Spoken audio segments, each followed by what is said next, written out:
Thanks. I have feedback from Zoom. They're saying that Sarah, please don't make it live as yet. for now, because this is there's no way I can make it live. I'll wait for when it starts. I just wanted to familiarize myself with it.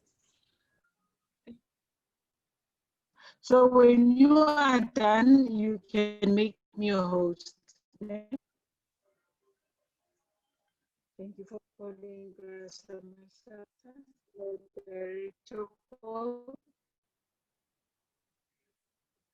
Yes, it's Vic. Hello, Caroline. Hello, colleagues. Hello. Hi, Vicky. Sorry, I'm just on the other line. Oh, okay. You're saying? No, I was explaining that Zoom said because this is a practicing session, the interpreters can't see anything for now, but immediately when the webinar starts, they'll be given an option. There will be something there on their screens, an option on their screens. Okay. to start. All right. They think now it's just a practicing session. So I'm keeping my fingers crossed that everything goes well as the webinar starts. Ne? Okay. Can I maybe ask, because I'm looking at the time, it's 10 to 2, can we move out of the practice session? If we move out, it means by 2 o'clock, I'll have to start again. Ne? Is that fine? Can we try a relay if possible? Yeah, it's fine. We can move out and restart at 2 o'clock. It's fine. Are you sure? Because the webinar is initially starting at 2. So is 2 okay, o'clock? Or would we just try to make it very quick so that at least we know in the next 5 minutes. Okay, so must we leave now? I don't think we need to leave, hey? Yes, because if I'm host, there's a button that will say start webinar. Oh, then we can start the webinar. If we leave, okay, so we need to re-log in.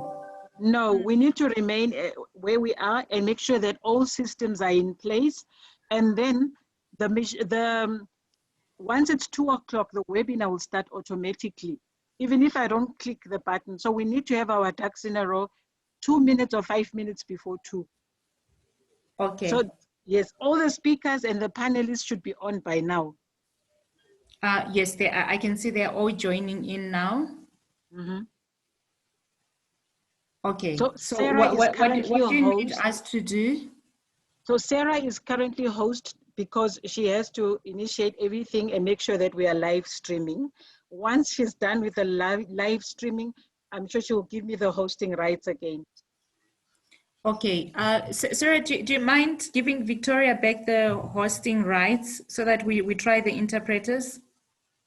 After she has done the live I'll just streaming. go live, and then soon after live streaming, I think I can do that. I just need to find how long is that going to take you? Because I'm just worried. You said I should go live when at 2 on the dot, or do you want me to just go now?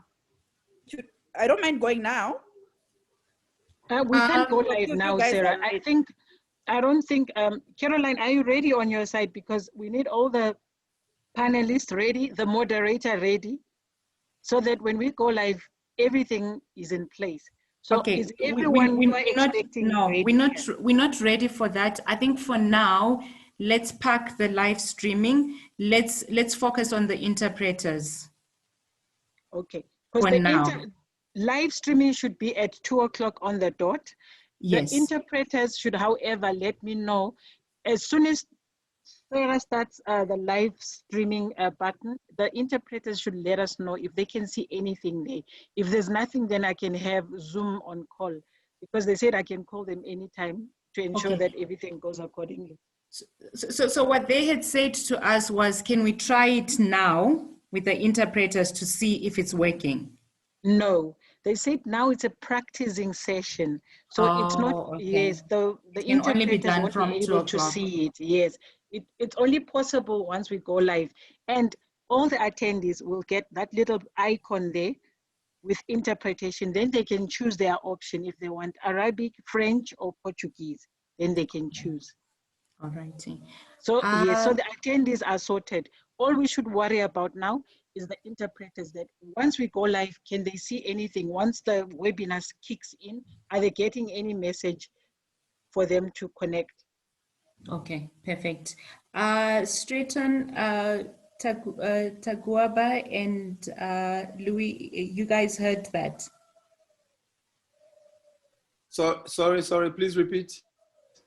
Okay, so Vicky was saying that Zoom have advised that because this is the practice session, Yes. you won't be able to see that button. Yes. That dashboard. So only when we go live at exactly 2 o'clock, then you should be able to see it. But if you're not able to see it, then just let me know. Then yeah, then we'll see how we can sort it out. Okay. Okay. Sometimes we might also have to log off and then log in again in order to activate. But we shall see. If normally it should just pop up the moment that times arrives. It just appears on the screen because you've already set it in the program. Oh, okay. Yes, if you've already authorized it during the setup, it means automatically when the time reaches, it will just switch to interpreter mode. Okay. All right. Okay. 5 minutes to go. Okay. Sorry, Caroline, I didn't get that. I was on a call. Is there anything that I need to do on my end? Sorry, just hold on, Dominic. Sorry, Victoria. No, nothing from your end. Please, may I ask you to resend Gloria's invite to Lorinda? They haven't received it. I'll have to leave the meeting, and then Sarah has to allow me back in, ne? Okay. For me to be able to perform that, I think. Okay. All right. Thank you. Sure. All right.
Hi, Hope.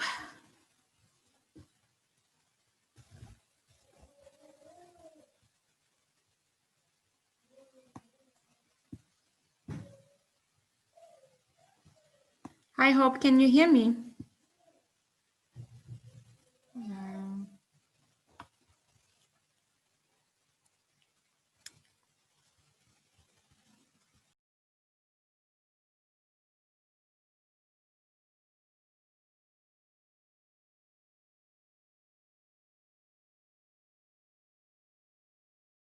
Bye. I'm still here, okay?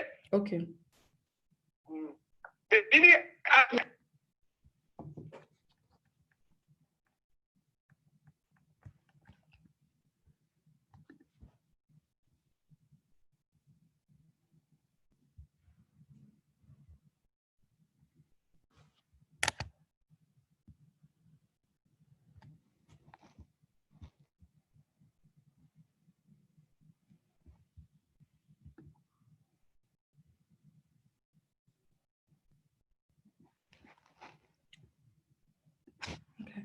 Hello, can everyone hear me? Yes, Mary. Okay. Yes, we can. Okay, so I see it started streaming live on Facebook. So I'll just wait for another 2 minutes before I start. So I'm able to start exactly on 2 o'clock my time.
Good afternoon, everyone. Good afternoon. Okay, so now I know everyone can hear me. My name is Mary Zobo. I am an international human rights lawyer, gender advocate, and the founder of the Amazon Leadership Initiative, DRLI.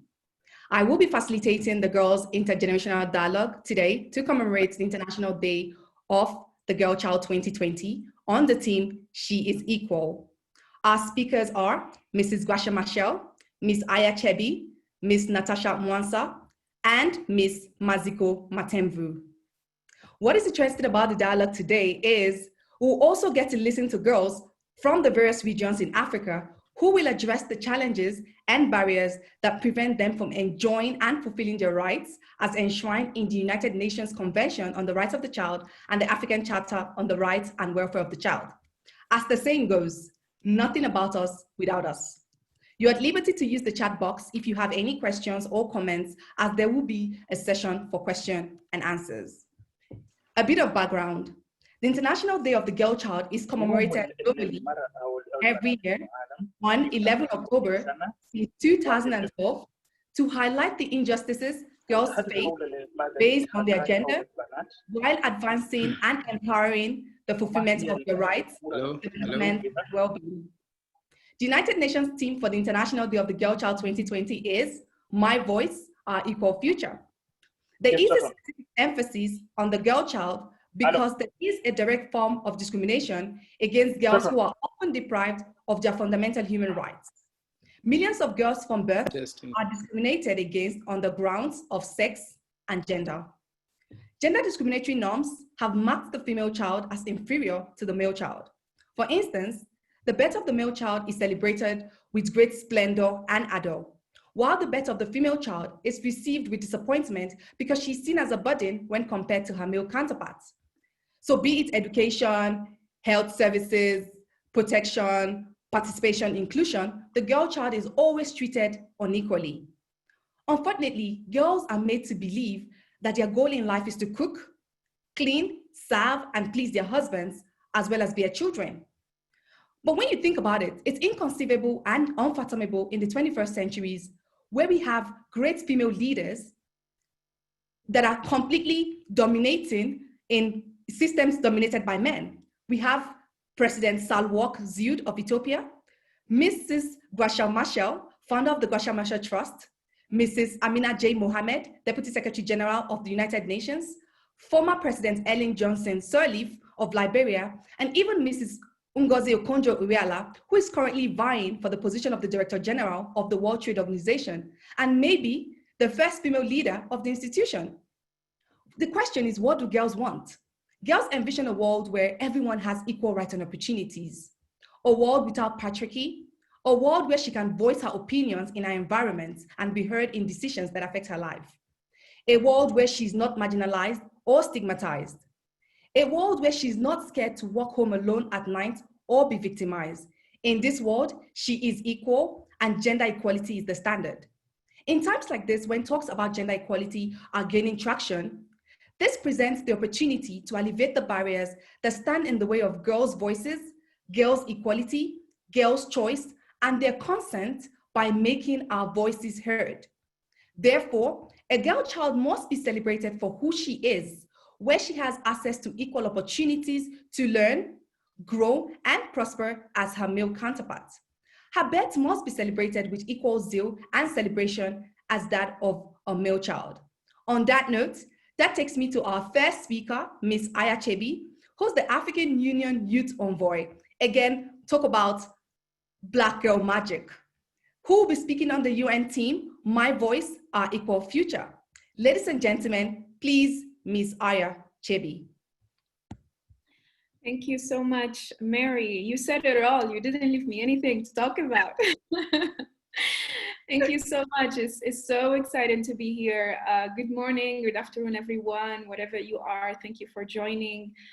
Thank you to Mama Gracia Michelle for the invitation and for convening us today in a much needed intergenerational conversation about our rights and our future.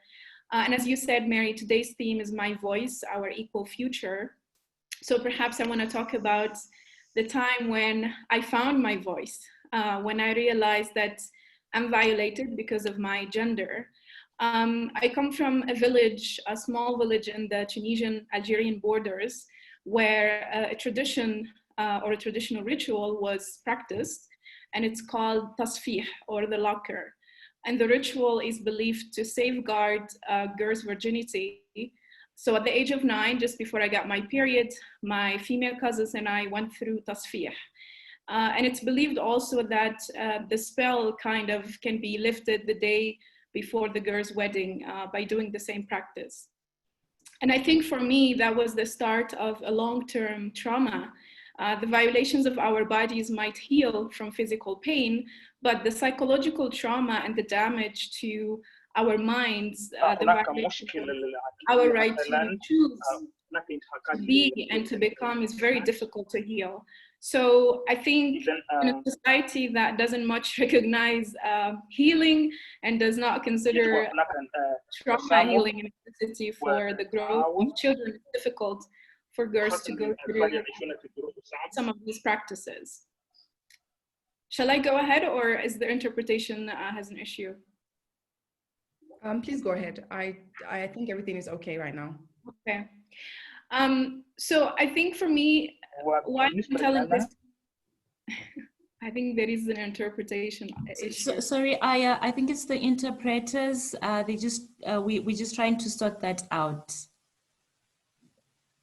Sure. Do you want me to wait or proceed? Because I think it's important for Portuguese and French speakers to speak. Yeah. I think let's give them about a minute or two. Thank you.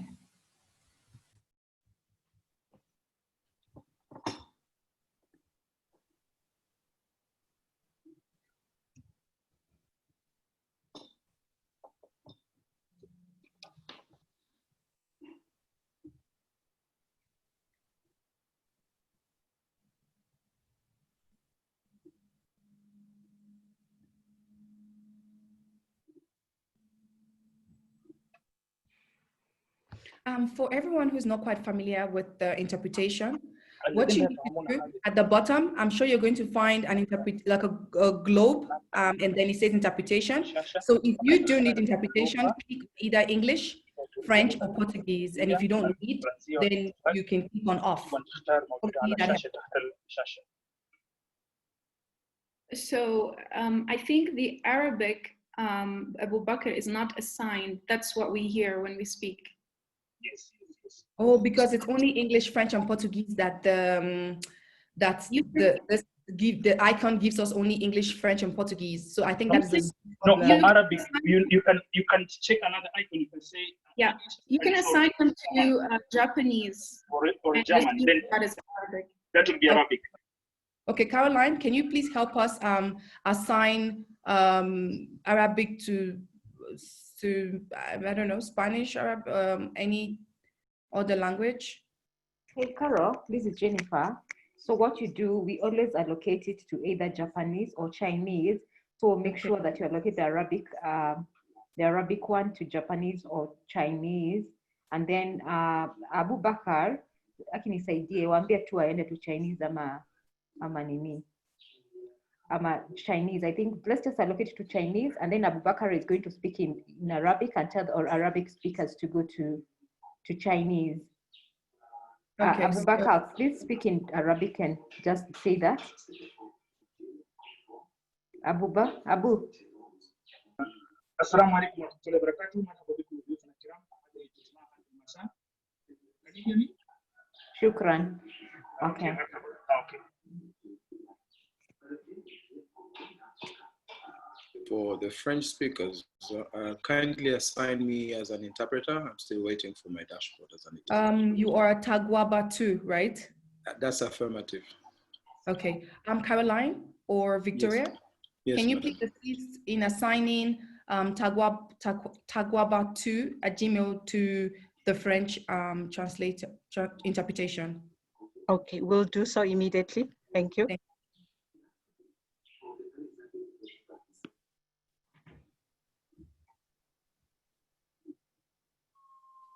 Okay, and also Gloria Manuel, she would also like to be assigned as a Portuguese interpreter.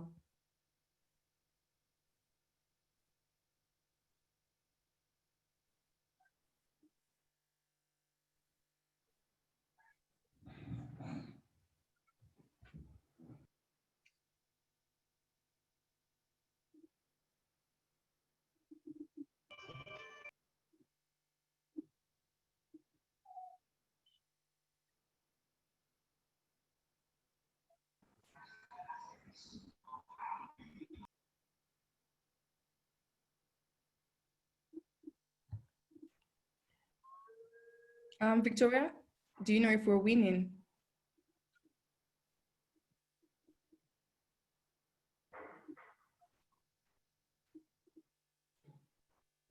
Hi, Mary. I think we can proceed while we're sorting out the interpreters. Okay. Thank you. Okay, thanks. Aya? Do you want me to proceed? Yes, please. All right. So I was just telling the story of the moment where I realized that I am discriminated by gender, or I am kind of violated by gender. And I was also emphasizing the fact that unfortunately in our societies, young girls and women don't have the environment for trauma healing. And for me, I realized at that age that I'm going through some form of violence because of my gender. And just few years later, I became convinced that practices like tasfih and female genital mutilation and other forms of harmful practices are kind of weapons of patriarchy used to keep women trapped in inequality. And I think that realization at that moment, I started my activism and I started standing up for my rights, challenging the norms. And I really believe that all of us should be activists if we really want, to achieve that equal word. How can we not fight for girls' rights when every day is a reminder of our gender? On the bus, on the street, on the internet, in poverty and conflict, and now, especially digitally in different platforms.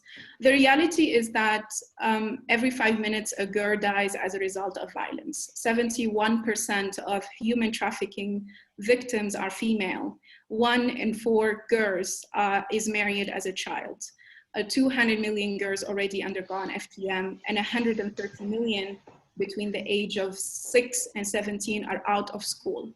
So this is a lot of things that girls go through, and it's exacerbated now by COVID-19 pandemic. We convened 22 youth consultation of the African Union, and all the young women who participated testify the increase of gender-based violence.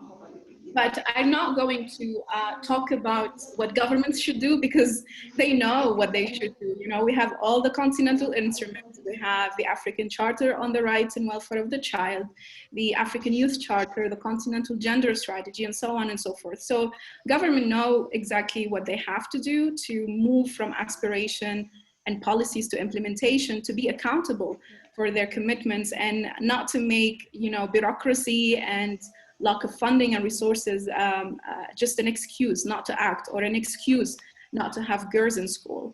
So what I want to just quickly talk about is voice, how powerful it is when we find our voices as girls and we step into our power and we change the narrative and even change those discriminatory laws, change culture. With that power, we can enforce protection and respect for girls' dignity. So I think we should focus on turning our powerful voice into political and social change, and continue basically to build our movement. And that movement, I think, should be two things. One, it should be Pan-African. I truly believe there is no feminism without Pan-Africanism, because the objectification of women is anti-Pan-African.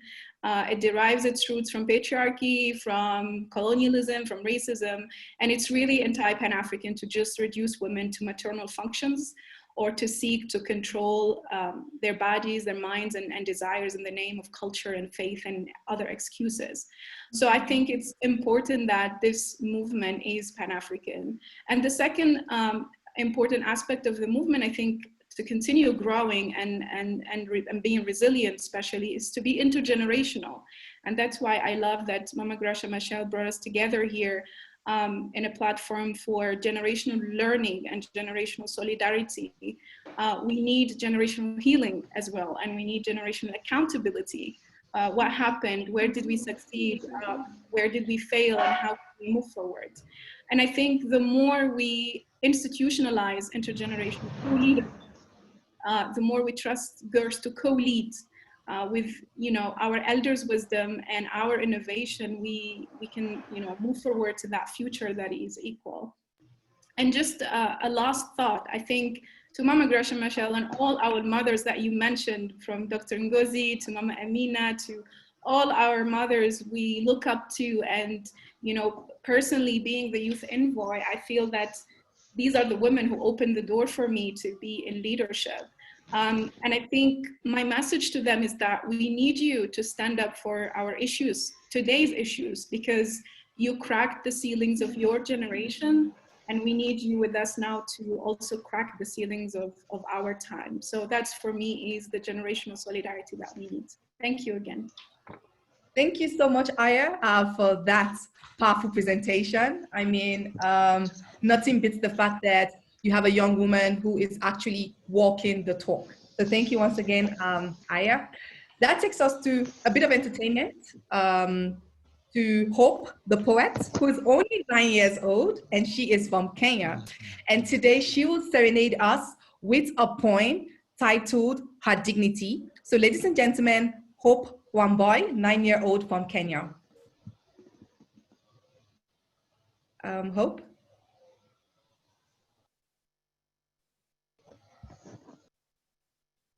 Just unmute yourself.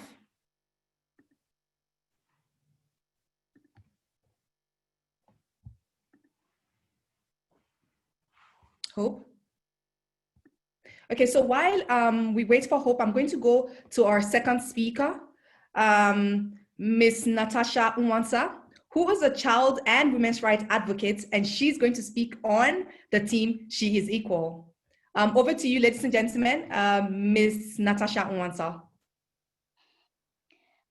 Thank you so much. It is such an honor and a privilege to be on this platform today, and I really enjoyed that, Aya. That was really, really motivational and inspiring, how you found your voice. And again, I'd like to thank Mama Gracia, Machel, and everyone else that has organized this. It is such an honor and a privilege to truly be here and just to speak on the theme of She is Equal. It is a very interesting theme because we're talking about she in the context of a girl, and we're commemorating the International Day of the Girl Child. And And I'm just also going to give a backstory. I remember when I was about 15 years old, I was setting up something at church, and I was doing stuff and I was trying to lift something really heavy.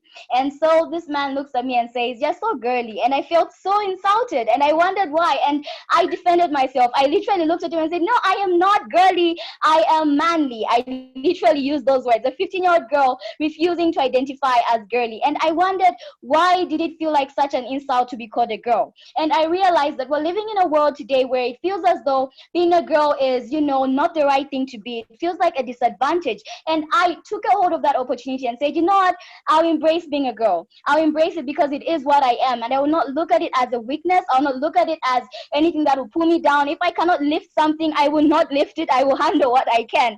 But eventually, I will not look at girly as being an insult. And I don't think he was trying to even insult me in that moment. And this got me thinking about what it means for her to be equal. We live in a world where today girls are told to be so many different things by society, by friends, by parents. They're raised to be women at a young age even. But then what girls really, really need to actually be equal is just to simply be girls. And this is where I'm going to head my conversation. We need to set a threshold. What exactly does it mean for her to be equal? What is she trying to be equal with? And my simple answer to that question is her potential. And the only way that we can help girls realize this potential is, in 5 different ways. I would like to summarize it in 5 different ways. Firstly, let's inform girls that they are capable and they are powerful, that there is nothing more powerful than being a girl, that being a girl is a superpower on its own, and they don't need society or anyone else to put them down on that. And it is inspiring to have stories such as what Mama Gresham show has done, for instance. Just like what Aya has said, even her story is inspirational. Let's tell these girls these legendary stories of how exactly they can come out of their shell and embrace being a girl and actually be that girl that they need to be. And when we give them that information, we expose them to the limits and the abilities that they actually have, and we let them know that nothing can stop them from being who they want to be, even as a girl. And that's what we need to drive and take it home. Secondly, let's invest in these girls. We wouldn't have Natasha Mwansa, for instance, being on this platform if people didn't invest in me, if they didn't invest in my abilities, in my education, in my skills, in what I was capable of doing. And we need to give equal opportunities for every other girl out there to be able to be invested in without anything stopping her, and for her to thrive as well. So this is something that we need to look into. Let's look at the education system, for instance. And I know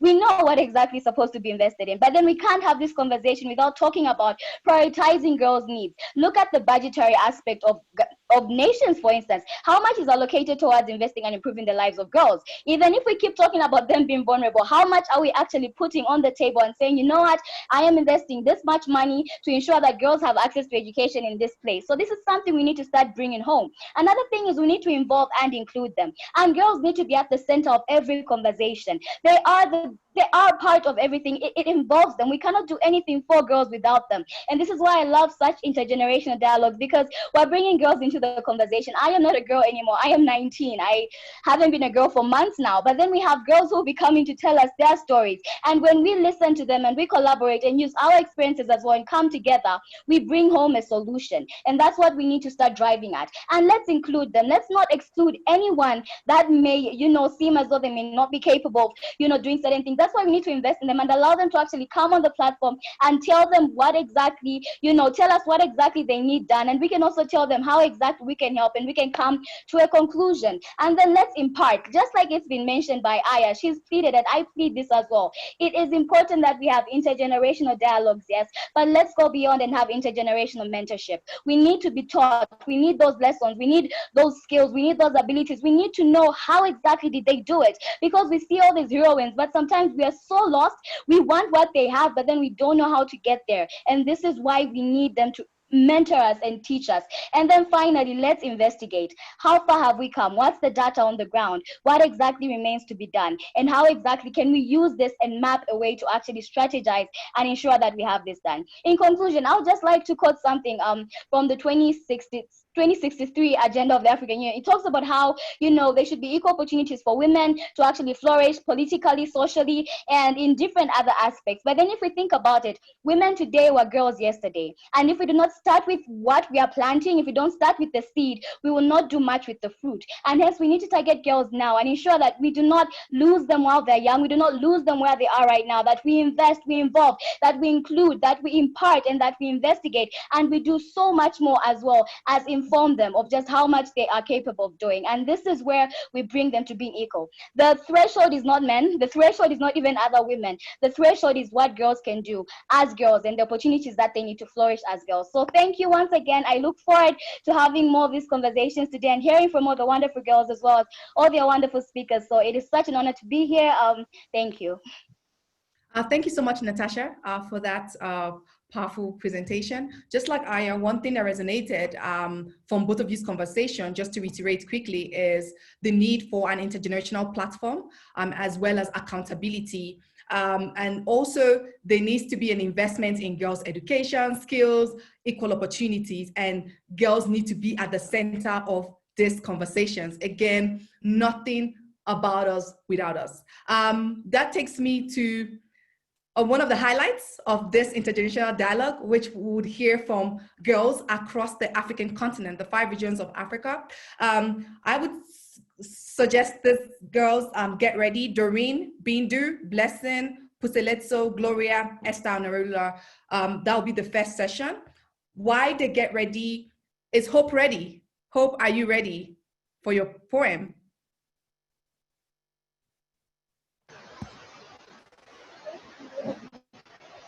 Okay, so now at least I can hear you. So again, Hope is a 9-year-old from Kenya, and she will be entertaining us with a poem titled Paternity. Go ahead, Hope.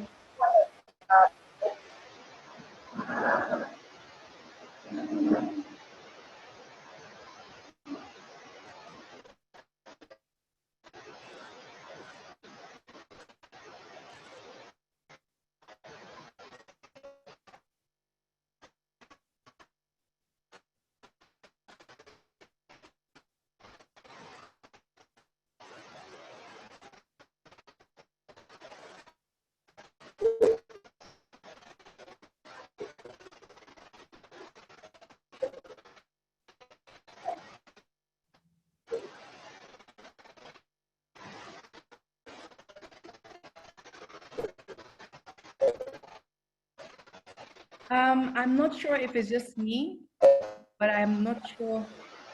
Yes, we can't. Hope, we cannot hear what you're saying. I thought it was just from my end, but I realized that the panelists and the participants cannot hear what you're saying.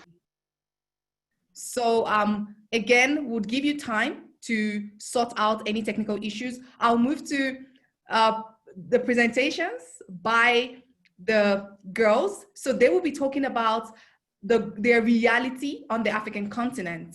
So again, we're going to hear from the girls themselves and not from any other person.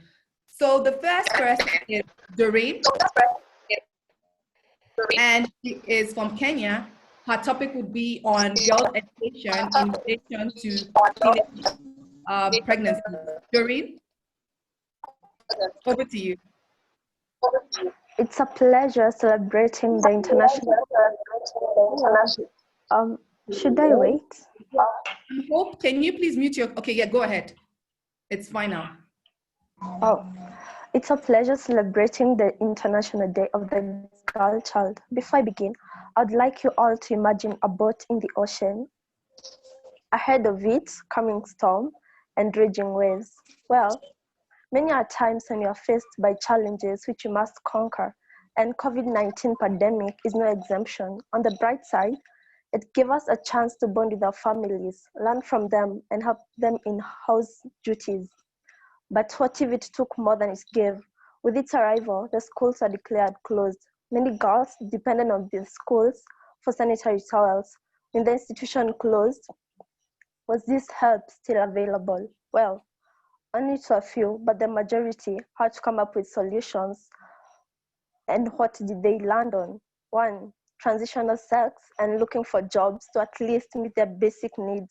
In my opinion, if we taught the girls that they do not have to engage in demeaning activities just to keep their lives moving, it would be much better. It's almost obvious that help won't always be there for us, But there are other solutions. Example, like we could teach them skills of making their alternative homemade sanitary towels. This would save them the trouble and uphold their dignity as girls. Still, schools is where girls received guidance and counseling on the challenges they face in life. But with the institution closed, it left them to deal with life out there for themselves. Second, with the COVID-19 lockdown, teenage pregnancies rose drastically. It's because girls are being taken advantage of, and to some extent, idleness at home. What is the aftermath of these pregnancies? One, a good number, 98%, is going to drop out of school, leading to crashing of well-founded and developed dreams, amazing potential of growth to our countries going down the drain. Second, it leads to stigma and rejection of the girls by the community around her. This can lead to hasty decisions of abortion. This is because after facing all the rejection and discrimination, they associate pain and difficulty to the unborn child, which may lead her to the extent of doing anything to get rid of the burden. I believe that abstinence is the best remedy, even though circumstances can force a girl to engage in sexual activities. I know they can still stand up for themselves and say no. It goes with no doubt that where there's a will, there's always a way. And for them to stand up for themselves, they need support. They cannot make it to the top without help. Still, with the COVID-19 lockdown, it left the people to go back to their homes. This increased gender-based violence, which is caused by alcohol consumption, increasing stress, which may be a cause of losing jobs. And when the parents are stressed, it will lead to them letting out the stress on their families, affecting their children, especially the girl child, and they will feel so demeaned. They will feel at the lowest point in their lives. What will be my advice to the girls out there? They should be strong. This is just for a moment. They can still make it to the top. They should not let circumstances define them. They should pursue the ambition that they have. And to all the adults out there, they should show child love and care, not turning a cold heart to them, for the future of the girls determines theirs. Thanks so much for your interest and attention. Thank you so much, Doreen, for your words. We do indeed hear you in terms of girls staying strong and do not letting the circumstances, regardless of having teenage pregnancies, define them. And to everyone who's listening, to parents and the communities, leaders, to show children love and care, not to stigmatize girls who are pregnant, because it might end up leading to abortion or making them drop out. Thank you so much, Bindu, for that. That takes us, Doreen, sorry. That takes us to Doreen, who is from DRC, and she'll be telling us the challenges on teenage pregnancies. Over to you, Doreen.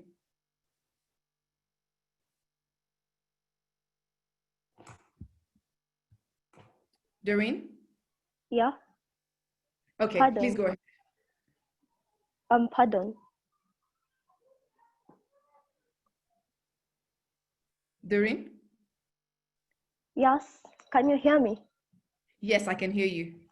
And then Bindu, is Bindu here now? Bindu, est-ce que tu nous écoutes? Est-ce que tu es là? Oui, oui, je suis là. Ok, parlez, ça va, c'est ta turn.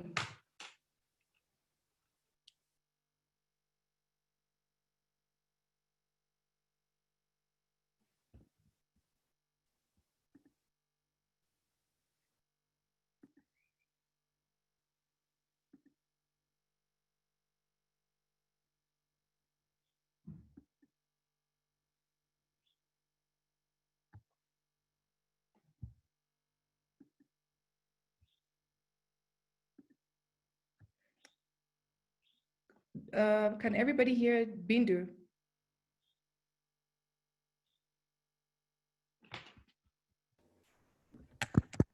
No. No, okay. So I don't know what it is. Maybe it's technical issues. So I'm going to go to Blessing. Blessing from Nigeria. We'll be talking about girls' education in relation to gender-based violence. So Blessing, over to you. Can you hear me? Yes, Blessing, we can hear you. Okay. I'll be talking about girls' education and COVID-19. That is how COVID-19 has affected girls' education.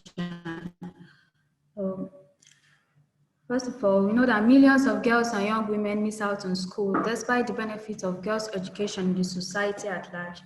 Education and girls' literacy has a huge benefit, such as increasing economic wealth and income of countries.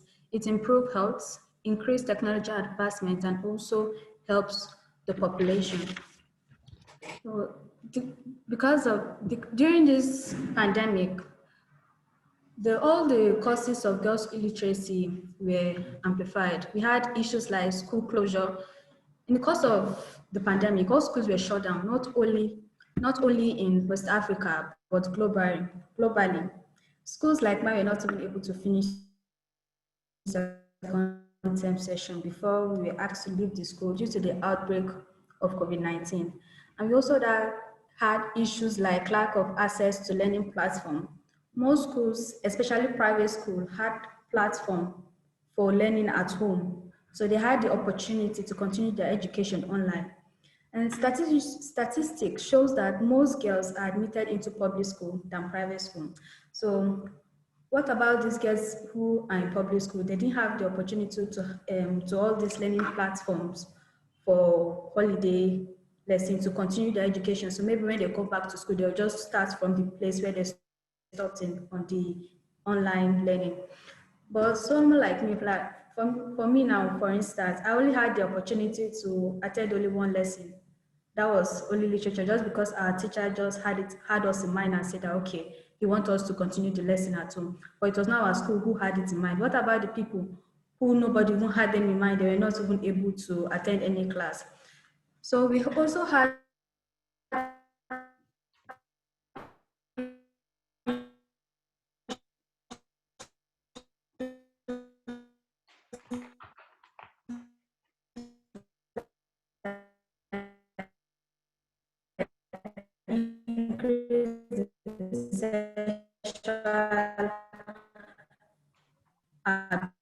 abuse.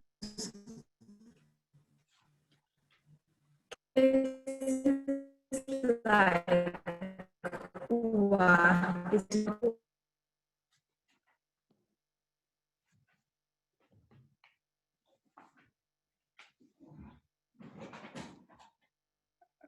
Okay, so we lost Blessing. Unfortunately, hopefully. I'm back. Okay, you're back. Okay. Yeah. So we also had cases like low number of students who has access to smartphones and internet.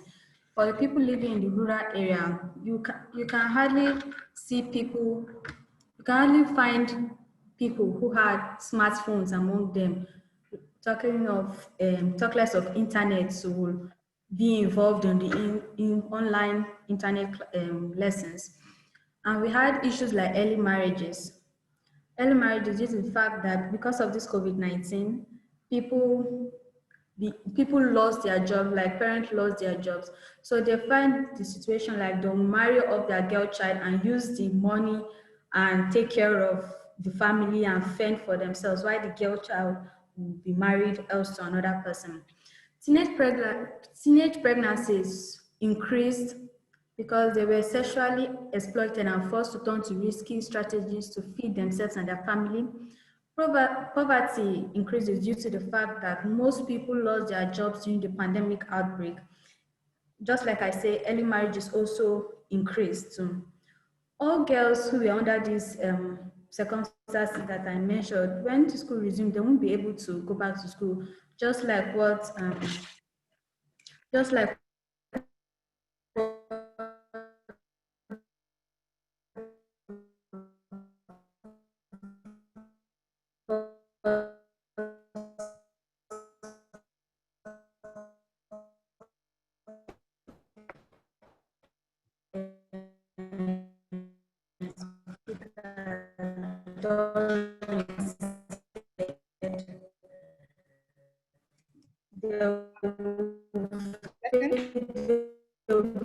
facing stigma. They won't be should make is just be able to attend any school. And sorry, I'm trying to cut you off because your network is so bad. So do you want to tell us your recommendation? At least we are able to catch yes. that. Can you hear me? Yes, now I can hear you, but just make it brief. Just tell us your The recommendation that I have, like, government should make school more affordable. Like, this will enable girls, no matter her class, no matter her financial status, to attend the schools. And they should also make school safe and closer. The government and relevant stakeholders should work on providing security and buildings closer to their communities. So wherever they are in the community, they can be able to attend the school. And also, they should make a free holiday program, most especially for the girls. Young girls should be equipped with skills and knowledge to enhance their capability of learning during the holidays. And we should also encourage the girls and the society as large should also encourage, empower, and support girls as individuals, community, and world at large. Because if we do all this, there is a huge impact on girls' education on the society. Girls' education reduces child marriage. It is better for the environment, because when we have more educated girls, when they reach the age of marriage and they get married, they will know the amount of children they will have concerning their financial status. The one they know, yes, they can take care of, but the illiterate ones, they just give birth regardless of what they have. And we should make, and girls' education encourages political leadership. So we know have our political stance in everything. Okay. And we should make sure. I'm sorry, we're out of time. Thank you. So sorry that I cut you short. Already. Please feel free to. I'm done already. All right, awesome. Thank you so much. Is Bindu here now? Bindu from DRC. Okay, so that takes me to Puseletso. Puseletso from South Africa will be talking about gender-based violence. Puseletso, over to you. Good day, everyone. Just as my fellow colleagues have mentioned that there's different problems of gender-based violence in their countries as well. And in South Africa, gender-based violence is such a profound and a widespread problem, which is impacting each and every girl child life in South Africa. Gender-based violence in South Africa, it is systematic and it is entrenched in institutions, cultures, and as well as traditions in South Africa. Violence against girls has become a common thing, and in each and every day, there is a case of violence against the girl child in South Africa, gender-based violence. South Africa is actually one of the countries with the highest levels of gender-based violence. More than half girls are murdered in South Africa are not murdered by people that they don't know, but they are murdered by people which are either their dads or even their intimate partners, as I can say. And between 25% and also 40% of South African girls have experienced either sexual or physical violence in their lifetime.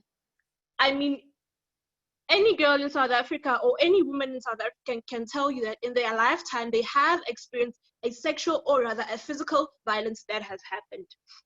And also, there's 12 and 28% of girls in South Africa that are not reporting rape, and others that are reporting rape, but the number of those that are reporting rape, is lesser than of those that are reporting rape.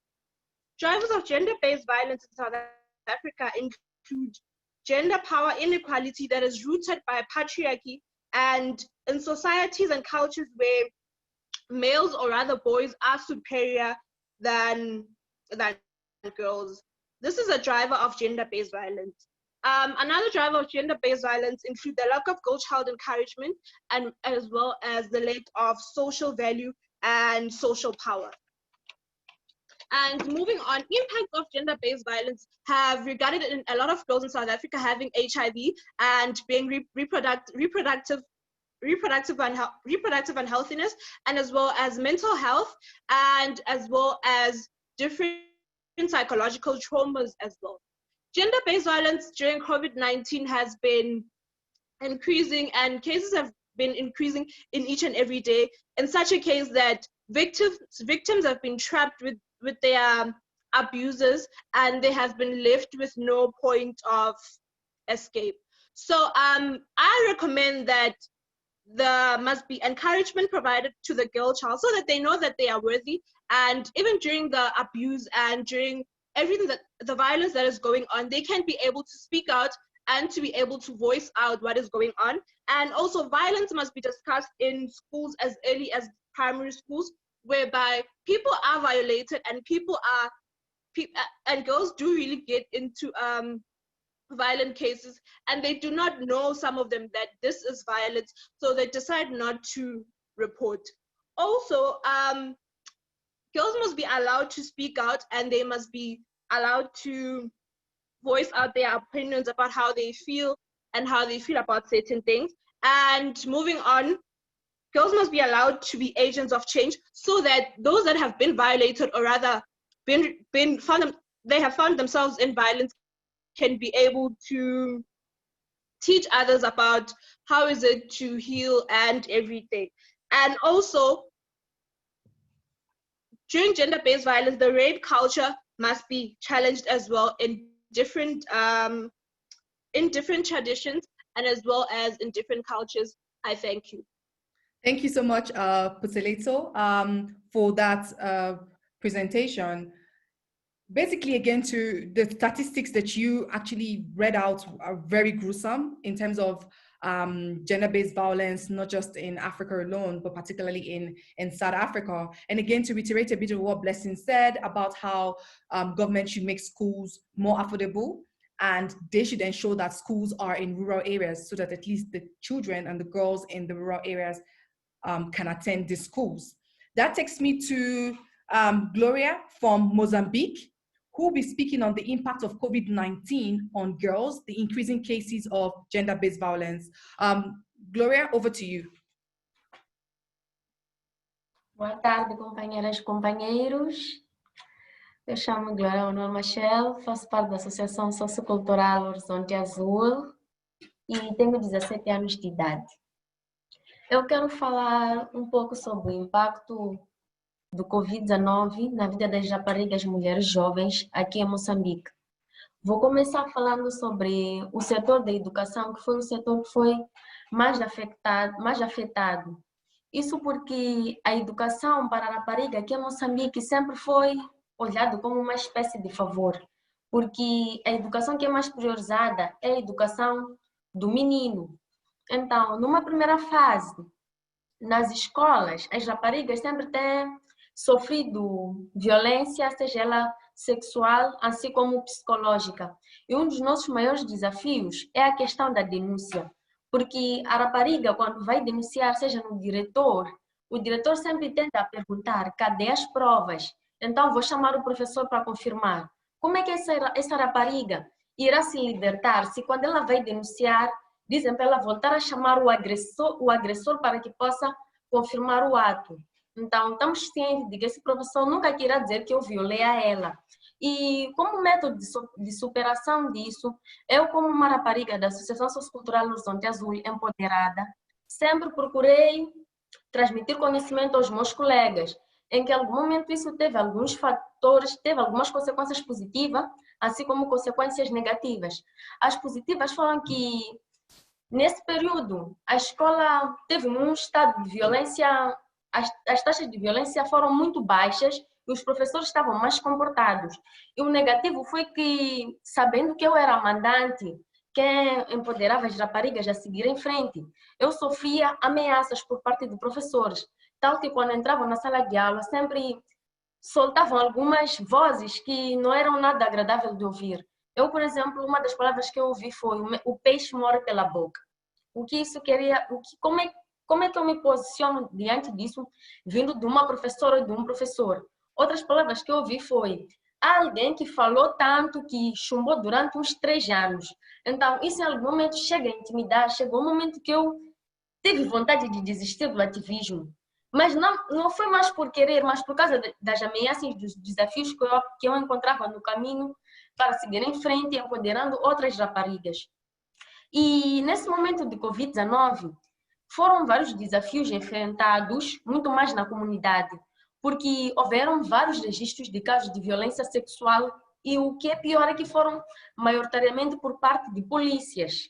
Então, se é o próprio polícia que devia nos defender, é ele que em contrapartida nos ataca, a quem nós iremos recorrer? Eu confesso que, em particular, se eu for me encontrar com um polícia na rua, o meu primeiro ato será de fugir ou sair do caminho desse polícia, porque a imagem de polícia que eu tenho na minha mente é que o polícia é um violador. É um grupo de polícia que acaba denigrindo a imagem de todos eles.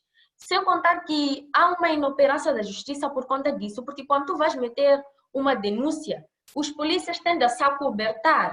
Ninguém quer entregar o colega. Então, isso acaba sendo muito chato. É por isso que a nossa justiça aqui em Moçambique tem sido muito paralítica.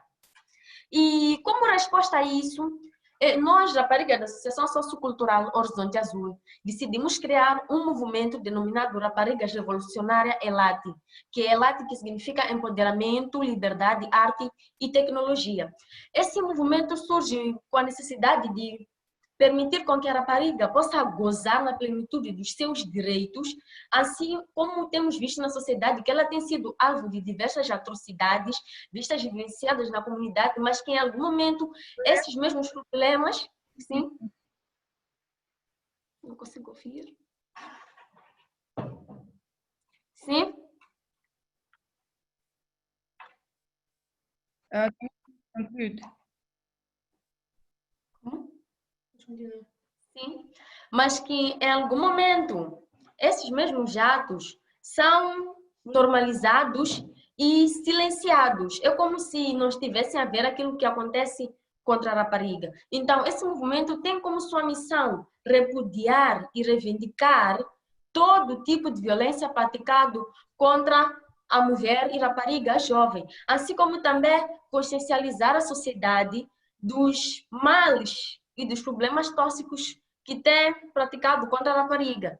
E temos como nosso maior objetivo garantir que tenhamos raparigas empoderadas.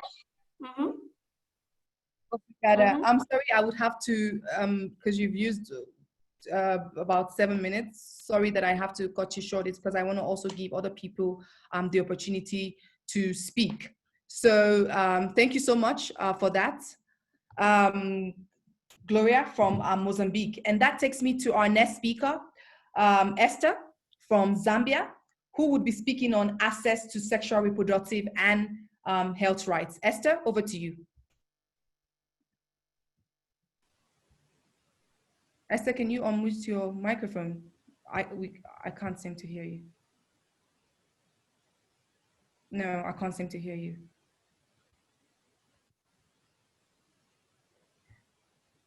I don't know if it's just me or everyone else can hear Esther. If you can please comment so I know it's not just me that can't hear her. Okay, so Esther, while we wait for you to sort out your connection issue, I would go to Ore Olua, who from Nigeria, who will be speaking on taking leadership roles, the place of a girl child. Over to you, Ore Olua.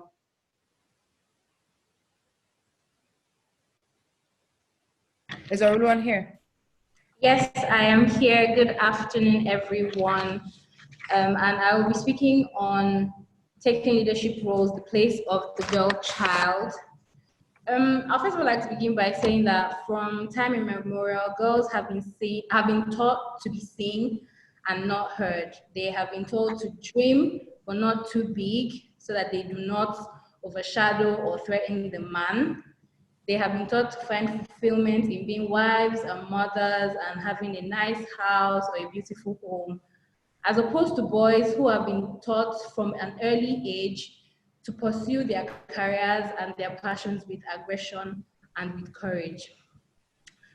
And this mindset has caused girls to shy away from leadership positions when they grow up. Across various sectors of the society, we see men dominating and taking charge, while the woman is content in being in a menial position, even if she's just as qualified or has the same skills and qualifications as the man.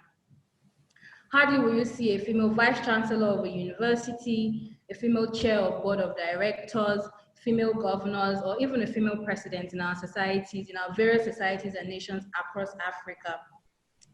This is as a result of the way that we have trained our girls. We make them believe that because they are girls, certain things are expected of them, and leadership is not one of those things, except if it's leadership in the kitchen or in taking charge of the home front. I'll give you some examples. In Nigeria, where I'm from, we have only about 15 vice chancellors of universities, as opposed to all the other universities that are being led by men.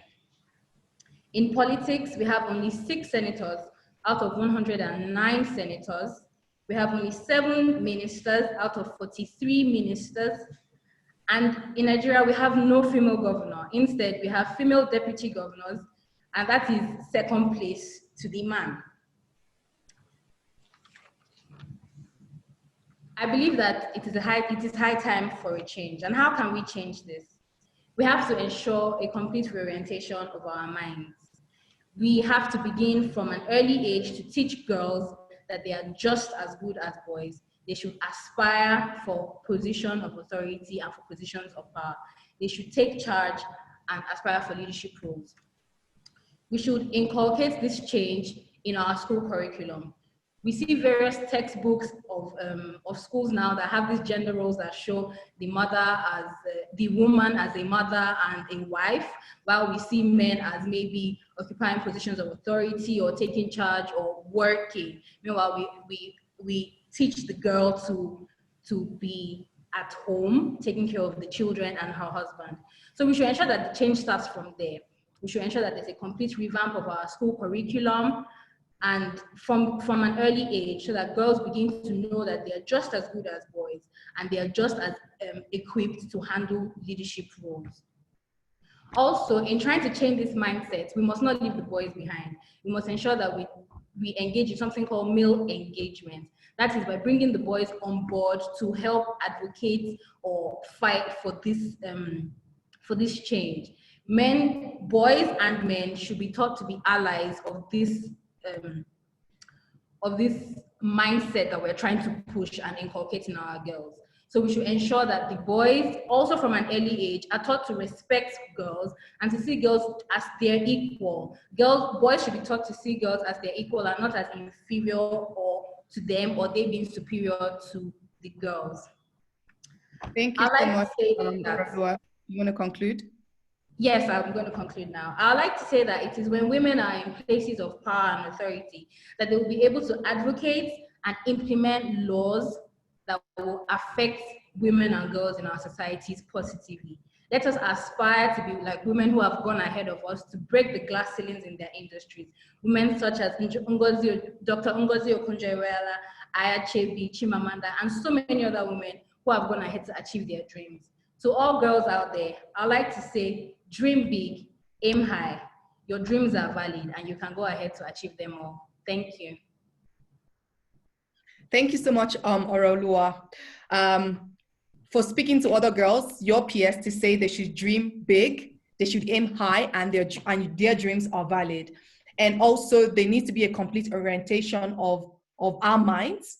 And then also to reiterate what Gloria said on girls' education, again, on gender-based violence, is the fact that girls need to be encouraged to speak up when they are being violated, especially the fact that GBV affects the child psychologically. And it's sad that boys' education are prioritized more than that of girls. And so it's necessary that girls are encouraged and empowered. Thank you again, Orolua. Is Esther from Zambia? Yes. Okay, perfect. Please go ahead. Okay, good afternoon, everybody. I would like to Ms. Gresham for this opportunity to speak about the young. First of all, let's begin by imagining this young girl who just reached puberty. She's in a remote area, per se, and COVID-19 just hit. So we are looking at the economic situation, or the economic situation of COVID hitting. You find that sanitary napkins are now expensive because countries are closing their borders for us to receive all the necessary products. So she's reached puberty and she's out of school. Schools have closed because governments are trying to make sure that the spread of COVID-19 is handled. So this young girl finally realized that she has sexual feelings. She now likes boys, and so she meets young man somewhere, and this man tells her, "No, I like you." At that particular age, she's naive. She sleeps with him, to know that actually she's on a menstrual cycle, and at this particular time, she gets pregnant unknowingly. You find that SRH information to young girls and young women is on standby because of COVID-19. Most stakeholders, organizations, initiatives that have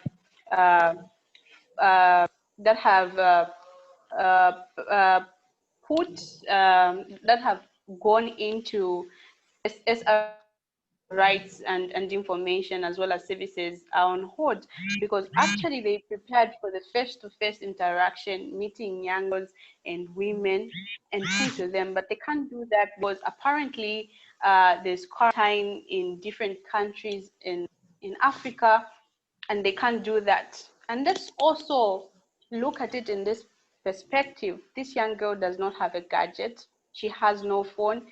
Let's look at accessing internet facility in Africa. It's so poor. It's not as high quality like other places. There's no network in an area where she is, and the necessary information she needs about SRH, how to prevent pregnancies, menstrual health information, how she can take care of herself, sanitary pads and napkins, how she can make her own because she doesn't have the money to buy. She can't access all those things. So COVID-19 has really affected me as a young girl, as a young woman, I mean, and other young girls who are in the remote areas, as well as the people and the various stakeholders who are into sexual reproductive health, because at this particular time, they can only speak to a few girls, not really the target audience that they have to reach, but just a few that can get access to this information as well as the services they provide. At this particular time, I must say, it is hard, but the young girl has to be strong, you know. It's high time that our families, our mothers, grandmothers, aunties, and aunties, as well as, you know, fathers, uncles, started speaking to the young girls. It's not about the various stakeholders or the initiatives who have focused on SRH. It's about everybody. It's a call for everybody to speak to that young girl, to talk to them about SRH, the importance of SRH, how you prevent pregnancies, contraceptives, all those things. We need to talk to our young girls because this is the time that they're vulnerable. Pregnancies have been recorded in various places because of not being in school, because of COVID-19. At this particular time, everybody must join the fight. Everybody must support that young girl and young woman to realizing her dream, because she's also equal. She has various she can have various skills, and she's more capable of achieving her goals. Thank you. Thank you so much, Esther. One thing that resonated is the fact that we have to talk to our young girls about sexual and reproductive health and rights, as it is very, very necessary. Thank you so much, Esther. To conclude this session, is Bindu here from DRC? Bindu, est-ce que tu es là? Oui, je suis là, madame. Ok, vas-y. Ok, moi, je vais commencer par le sujet que je vais introduire. Le sujet, c'est là, on parle que les grossesses non désirables pendant la période de COVID-19. on commence avec les situations ou les problématiques.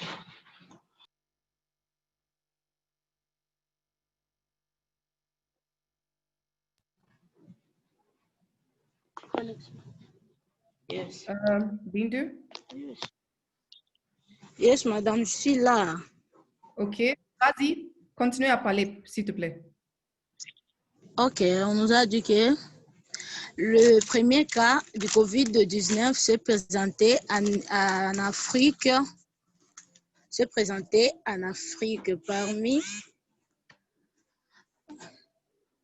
en Afrique et les coronavirus a beaucoup fait du mal en Afrique. Le président a détaillé avec l'urgence et l'urgence sanitaire accompagnée par les mesures barrières de confinement.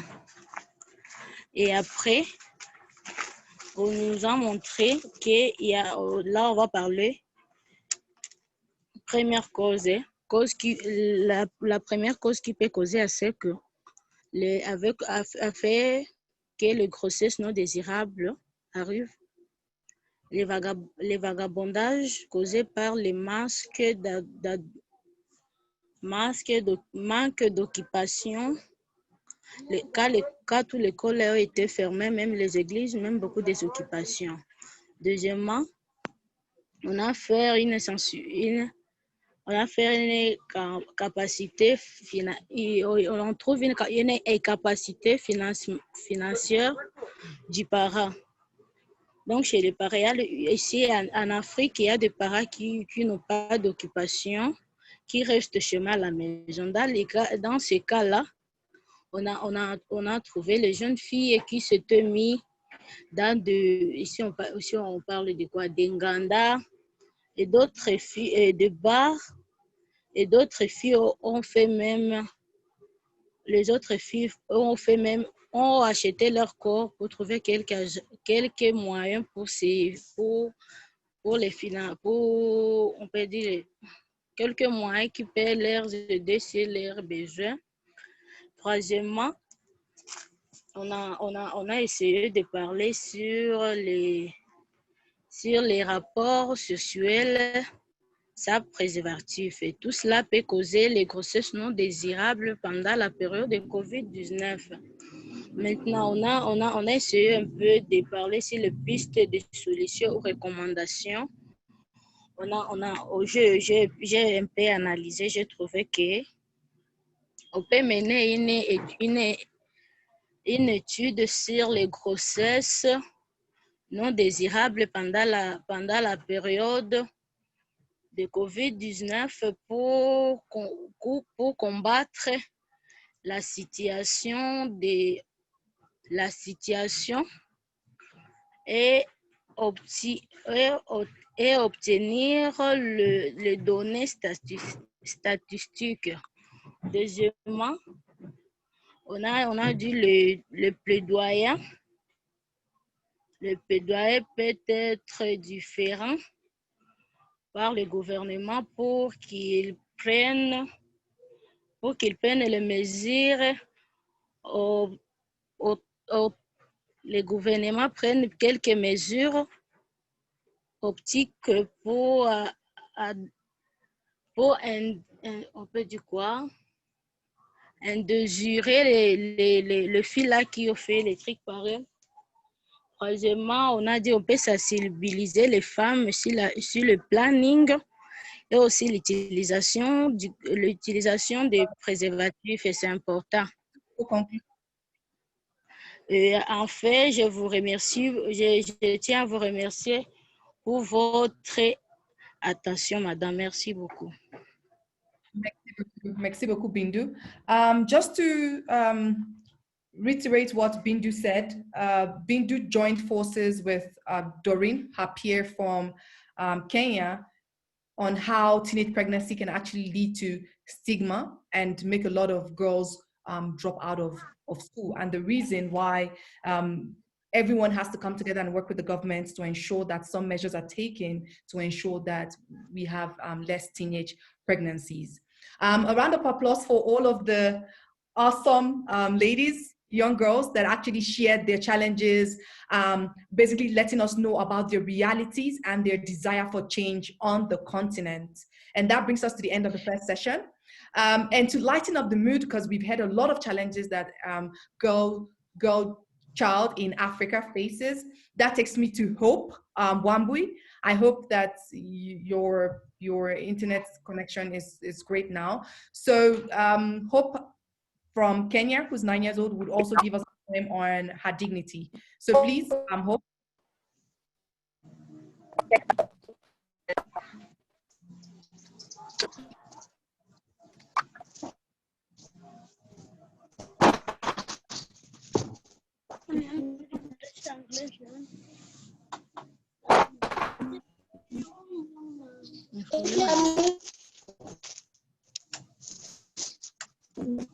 Can you hear me?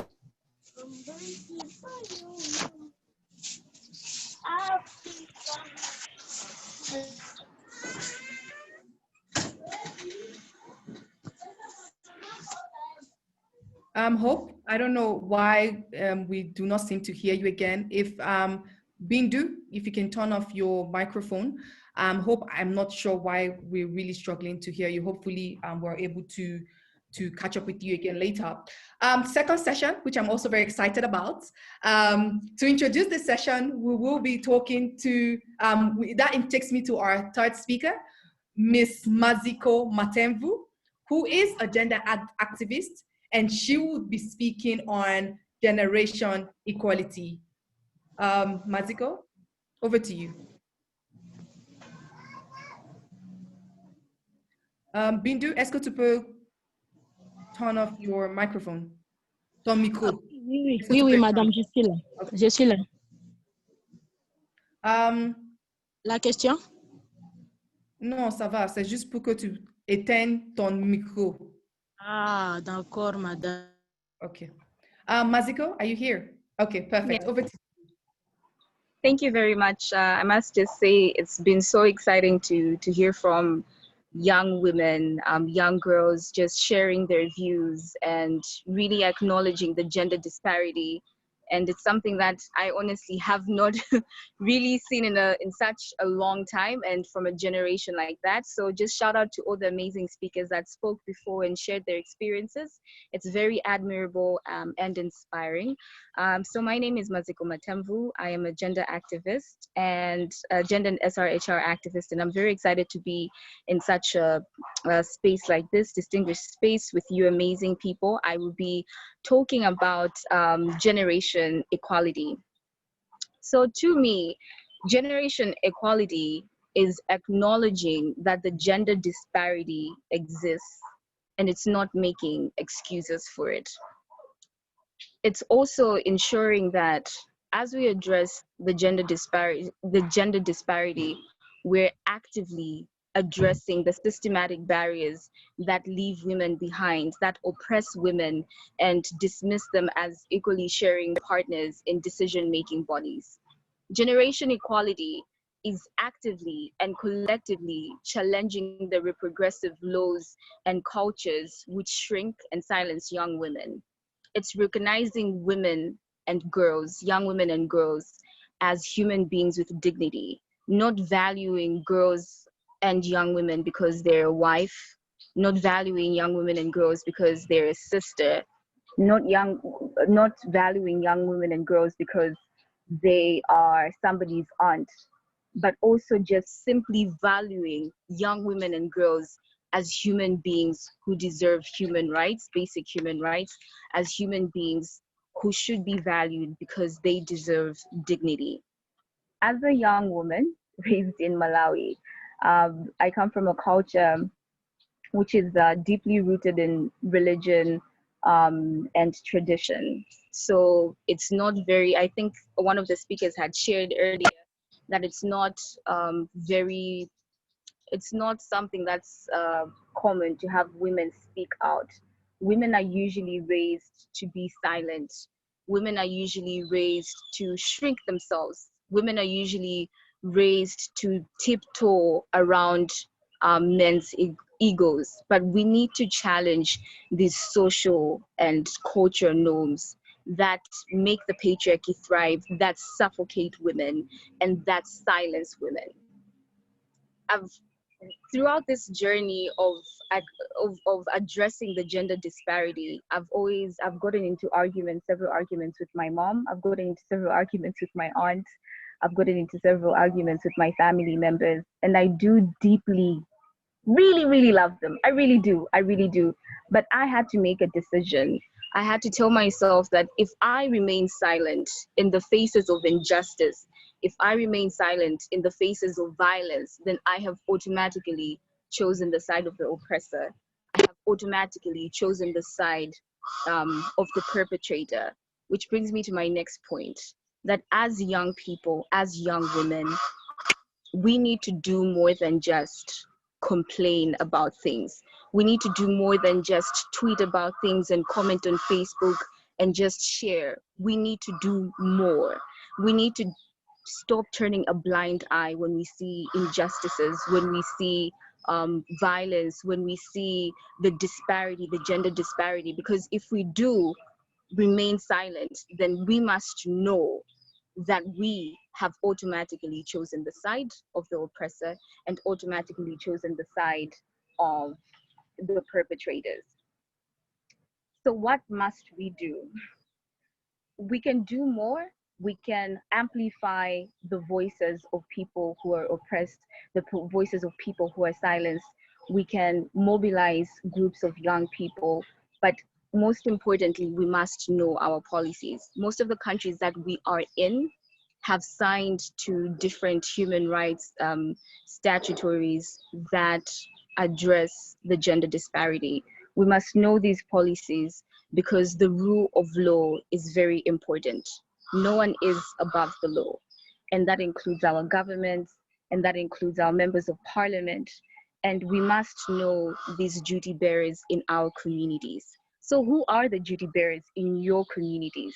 How are you strategically raising your voices so that they are aware of these issues, so that they inform policies to address those issues? They're aware of those issues to inform budget allocations and financing so that funding is going to actively address the issues that they have raised. So please, know who your member of parliament is. Who is your MP in your community? What are the issues and what are the laws? And bring them to them.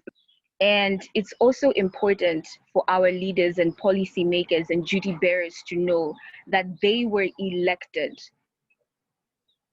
Sorry, I was distracted. It's very important to know that it's very important for us to know that our members of parliament, duty bearers, and policymakers were elected to advance the welfare of the citizens in the communities, to advance the welfare of the citizens in the country. And gender disparity and women being sidelined, women being subjected to harassment, women being subjected to violence, women being sidelined in systems like the health systems, the justice systems, the economic systems, the health systems are serious issues that should not be put aside. These are issues that have to be addressed, and we cannot wait and sit on it because we are in 2020 and we cannot be doing this. We must not be demanding and begging. Actually, we must not be begging to be recognized as equally sharing partners. Women must be recognized as equally sharing partners who can contribute to decision-making bodies. Women must be recognized as people who are more than just housekeepers and child bearers. They are equally sharing partners and they must be recognized as such. So for generation equality, it's not about working in silos. We must collectively work together, but we must also realize our privilege as women and as men. As a fight for women, we must be in the forefront and we must speak out and we must remain angry, we must be resilient and we must not give up because it is you and I who can make a change. It's conversations and dialogues like this that will push for policies, conversations and dialogues like this that will push our duty bearers and policy makers to ensure that a change is done. But the change must start from the primary level, our families. Let us stop grooming women and raise them around male validation. Let us raise young girls, let us raise young women, as human beings, not as somebody who should aspire to marriage, not as somebody who should aspire to be somebody's wife, but as somebody who can contribute to the development of our country, to the development of our nation, to the development of our continent. Because we're more than just wives, and we're more than just child bearers. We are decision makers, and we must be part of the table, of the discussion. We must be in those rooms. Thank you very much. Thank you so much, Mateo. Thank you. Just to reiterate quickly, what she's trying to say, or she said, is to amplify the voices, basically, of women who are oppressed. We must know our policies, and we must stand up as women for ourselves. Thank you so much once again, Maziko. I don't know if Hope is here to give her another opportunity. Okay. So it takes us to the second session, like I initially indicated, is Nur, Lydia, Nadege, Farah, Amanda, Kate. Please get ready to share your challenges, your realities on the continent, as well as recommendations or your desire for change. That takes me to our next girl speaker, Nur from Tunisia, who will be speaking on child labor. Nur, est-ce que tu es prête? Nur? Est-ce que tu es là? Okay, so while we wait for Nur, I will go to Lydia. Lydia from Uganda, who will be speaking on child labor and trafficking in the context of COVID-19. Over to you, Lydia. Good afternoon.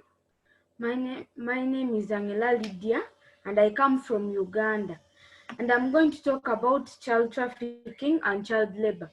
Child trafficking is the illegal recruitment, transfer, harboring, and transportation of a child.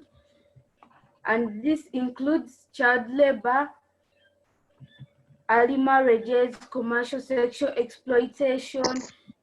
And here in Uganda, child labor has increased due to COVID-19 since parents lost their jobs. So they send their girl children to vend tomatoes to provide for their family. And this results into defilement. And some of these girls are transported from different parts of the country and are brought to Kampala to work as housemaids, barmaids, and babysitters. And some are also practicing stone quarrying in Napak, Moroto, and Tororo, as well as gold mining. This usually exposes the girls to other risks such as early marriage and rape, and as well as dropping out of school. With a girl child being exposed to child labor, it violates the girl's rights to play and rest. And I would like to tell you some of the recommendations.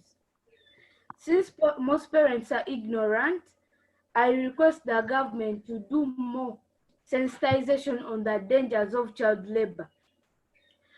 On children becoming mobile markets, I request the government of Africa to enforce laws against all forms of child labor and exploitation. Thank you. Thank you so much, Lydia, for that succinct presentation.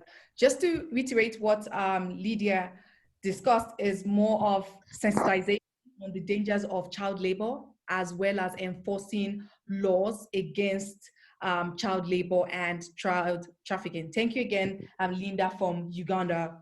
Is Nur here? Nur?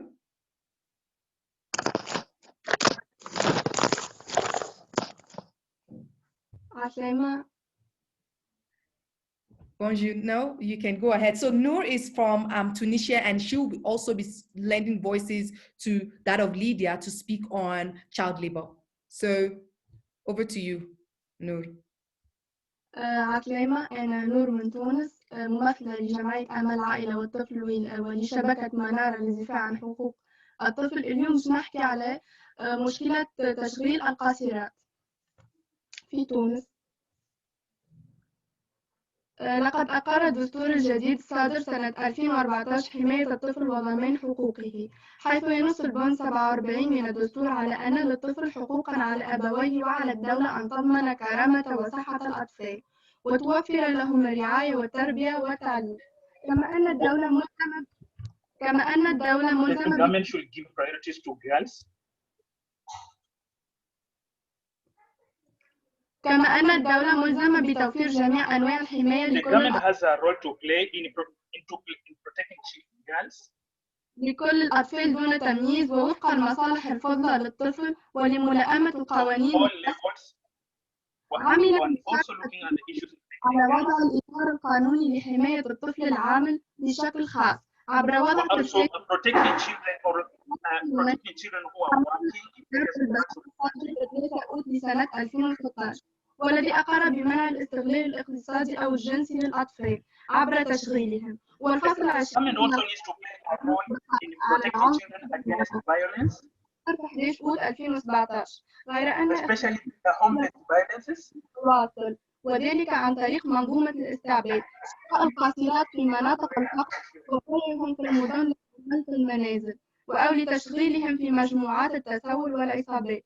تونس ما زالت تعاني من ظاهرة الاتجار بالبشر بأساليب مختلفة على غرار تشغيل القاصرات كمعينات منزليات، حيث بين تقرير الهيئة الوطنية لمكافحة الاتجار بالبشر الصادر سنة 2019 أن 700 مقاصر يتم استغلالهن سنويا في تونس في ظروف غير إنسانية، وتنتشر هذه ظاهرة الاتجار بالقاصرات كثيرا في المناطق الداخلية في الشمال الغربي للبلاد، حتى أنها أصبحت معروفة بتوفير The government actually should ensure that they protect girls, especially in rural areas where they get a lot of challenges. فيجدوا أنفسهم وسط معاناة الاستغلال وسوء And they should be given the same opportunities like boys to pay.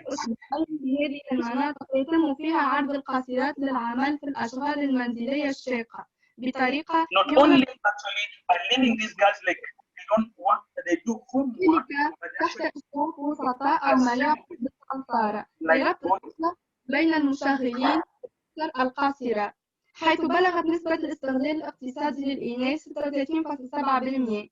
We have seen that there's a high percentage of violence, especially يعشن بوحدانية ولا يعرفن حقوقهن ويعانين من and most of these girls they don't know their rights. وتنتشر هذه الظاهرة في الأوساط الريفية وتعتبر ولاية and especially this violence actually they when girls are. وبين التقرير أيضا أن أغلب القاصرات العاملات يتعرضن للعنف والاغتصاب. And we have seen that some girls actually also experience violence during working period. أكد الأخصائيين النفسانيين أن الاكتئاب والخوف المفرط والقلق النفسي هي أهم الأمراض النفسية التي يمكن أن تصيب And these are things actually they affect people psychologically and they مبكرة منتشرة وسط ضعف الرقابة وغيابها في أحيان and there عديدة. should be actually kind of monitoring of these issues. لاستغلال الفتيات في عمالة المنازل، فهو يختلف من منظور القانون الأساسي عدد 61 Well, this one is actually إلى منظور القانون 58 لسنة 2017 الذي جعل من هذا الاستغلال جرحا. تشرع تشغيل الأطفال في سن 13 مع التنصيص على عدم التشغيل المرهقة والشاقة والسماح لهم بالعمل الاجتماعي، ولكن الإشكال الأكبر الذي يعترض جهود مكافحة الظاهرة هو رفض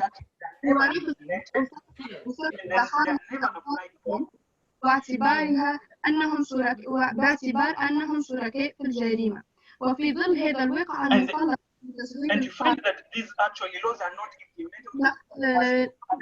جمعية الطفل والطفل، وأنا نور هدى الزويدي كممثلة للجمعية وكممثلة لشبكة منارة للدفاع عن حقوق الطفل نقترح جملة من الحلول والتوصيات.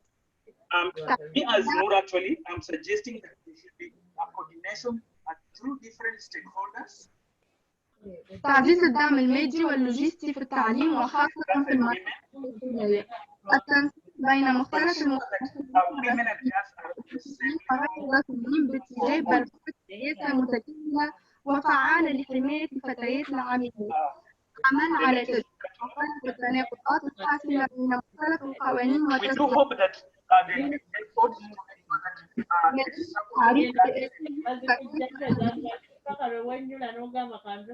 متابعة تنفيذ برنامج إعادة التعليم التقني. And then we should have programs, academic programs to ensure that وزارة إشعار مندوب حماية الطفولة عن الأطفال ضحايا الاستغلال الاقتصادي. معالجة ومتابعة. And we should have like representatives to ensure that we look into حاجيات العاملات. إعادة النظر في القوانين الحامية للأطفال العاملين في تونس. إعادة تأهيل وإدماج الفتيات ضحايا. We should also ensure إعادة تأهيل وإدماج الفتيات ضحايا. qualified people working in this field to ensure that their rights of Noor, est-ce que conclure? تزيد رفع الوعي تجاه العائلات التي تشغل بناتها وتحسيس المجتمع بواجب الإشعار. Also support these families to live as a human being. Thank you so much, Noor. Shukran Jazila Noor. Shukran. So is Nadege from Chad? Is she Nadege? Est-ce que tu es là?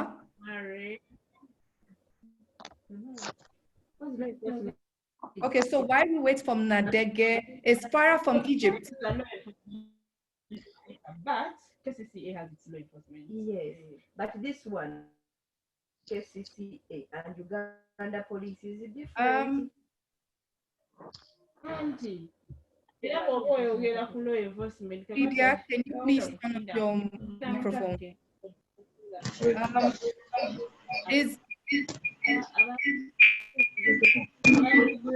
So, what about Amanda? Bonjour. Who is can I ask for a favor from everyone? Can you please turn off your microphone? If you are not speaking, please turn off your microphone so that we can all hear one speaker at a time. Is Nadege from Chad, is she here now? Oui. And then what about Bonjour. Bonjour. Bonjour. Bonjour à tout le monde. Je suis Nadège Assoué. Je suis enfant ambassadeur du réseau des associations pour la protection des enfants au Tchad. Je suis au Tchad. Mon intervention cet après-midi s'inscrit dans les activités de la coalition pour les droits de l'enfant au Tchad. Mon intervention se basera plus sur les mutilations génitales féminines au Tchad. Le Tchad est un pays de l'Afrique centrale avec environ 15 millions d'habitants. La violation faite aux femmes et aux filles sont de plus en plus répandues, sans véritable mesure de prévention, de protection et d'accompagnement des victimes. Au Tchad, 35% des filles sont mariées avant l'âge de 15 ans et 44 ont reçu d'une mutilation génitale féminine. Le Tchad, au moins 80% des filles sont excisées entre 5 et 14 ans dans les provinces du Mandoul, Moyen Chari, le Wadaï et le Salamat. La prévention.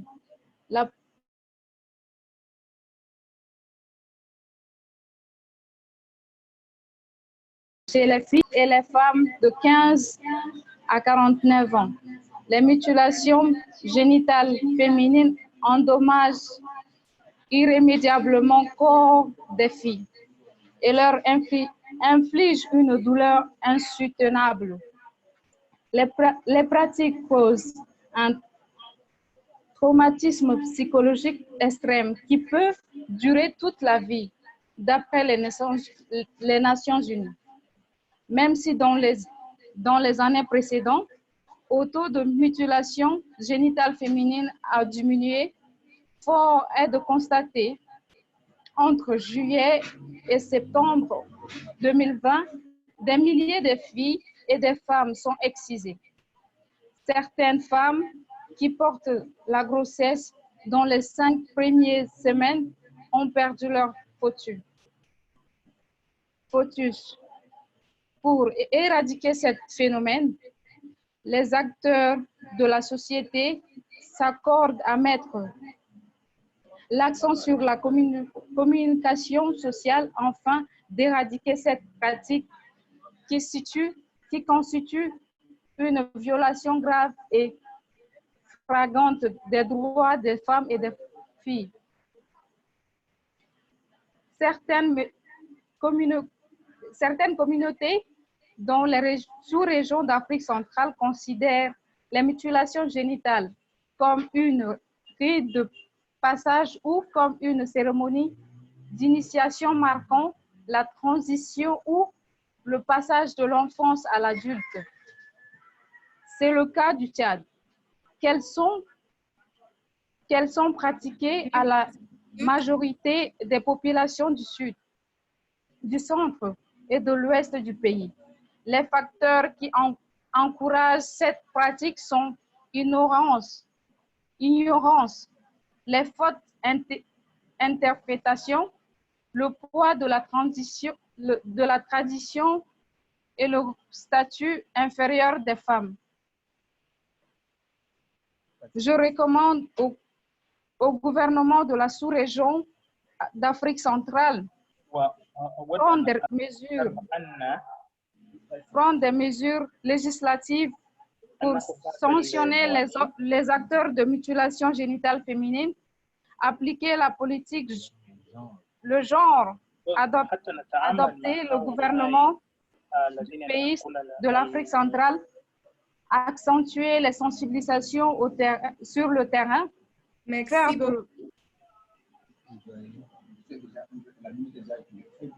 beaucoup, Nadege. Employer le plaidoyer auprès des acteurs appliqués dans la lutte contre les mutilations génitales, mener une enquête indépendante pour situer les responsables, appuyer aux partenaires, appuyer techniquement, financièrement des organisations de la société civile. Merci. I'm so sorry I had to cut you off because we do not have enough time and we want to make sure that all girls are answers. So thank you so much from start. Is Farah here, Farah from Egypt, who will be speaking to us on child marriage. Just to quickly reiterate what Nadege said, basically is that some community consider FGM as an initiation, marking a passage of right into womanhood, and it's mostly perpetuated because people are ignorant, and the government needs to take measures to sanction and apprehend the perpetrators of this act. Is Farah from Egypt, who will speak on child marriage? Is she here? No. Okay, so is Amanda? Amanda is a girl child. She's an African in diaspora who currently lives in Ireland, and she will be discussing parenting and racism with us. Over to you, Amanda. Hello, everyone. Good afternoon. My name is Amanda Ade. My colleague Kate and I will actually be speaking as part of the She Rose Global Initiative on behalf of African girls in the diaspora. So when we look at the issues that actually affect African girls in diaspora collectively, we can separate this into two main categories. So that's the internal and the external struggles. Internal being those issues that actually stem from within the African community itself, whether that's at home or in the diaspora. And the external being those issues that arise as a result of being a minority in essentially what is a white man's land. For Kate and I, this happens to be the Republic of Ireland. So when I think of the internal struggles, the first two that immediately spring to mind are double standards and parenting. As a society, we teach our girls to aspire to marriage and instill in them the belief that marriage is the highest possible achievement that they can obtain, and that the success of their marriage is actually a measure of their worth as a woman, which is very, very wrong. And bringing this then into the parenting of African girls in the diaspora particularly, you know, it's popular belief that African children raised abroad are disrespectful and we have no regard for culture.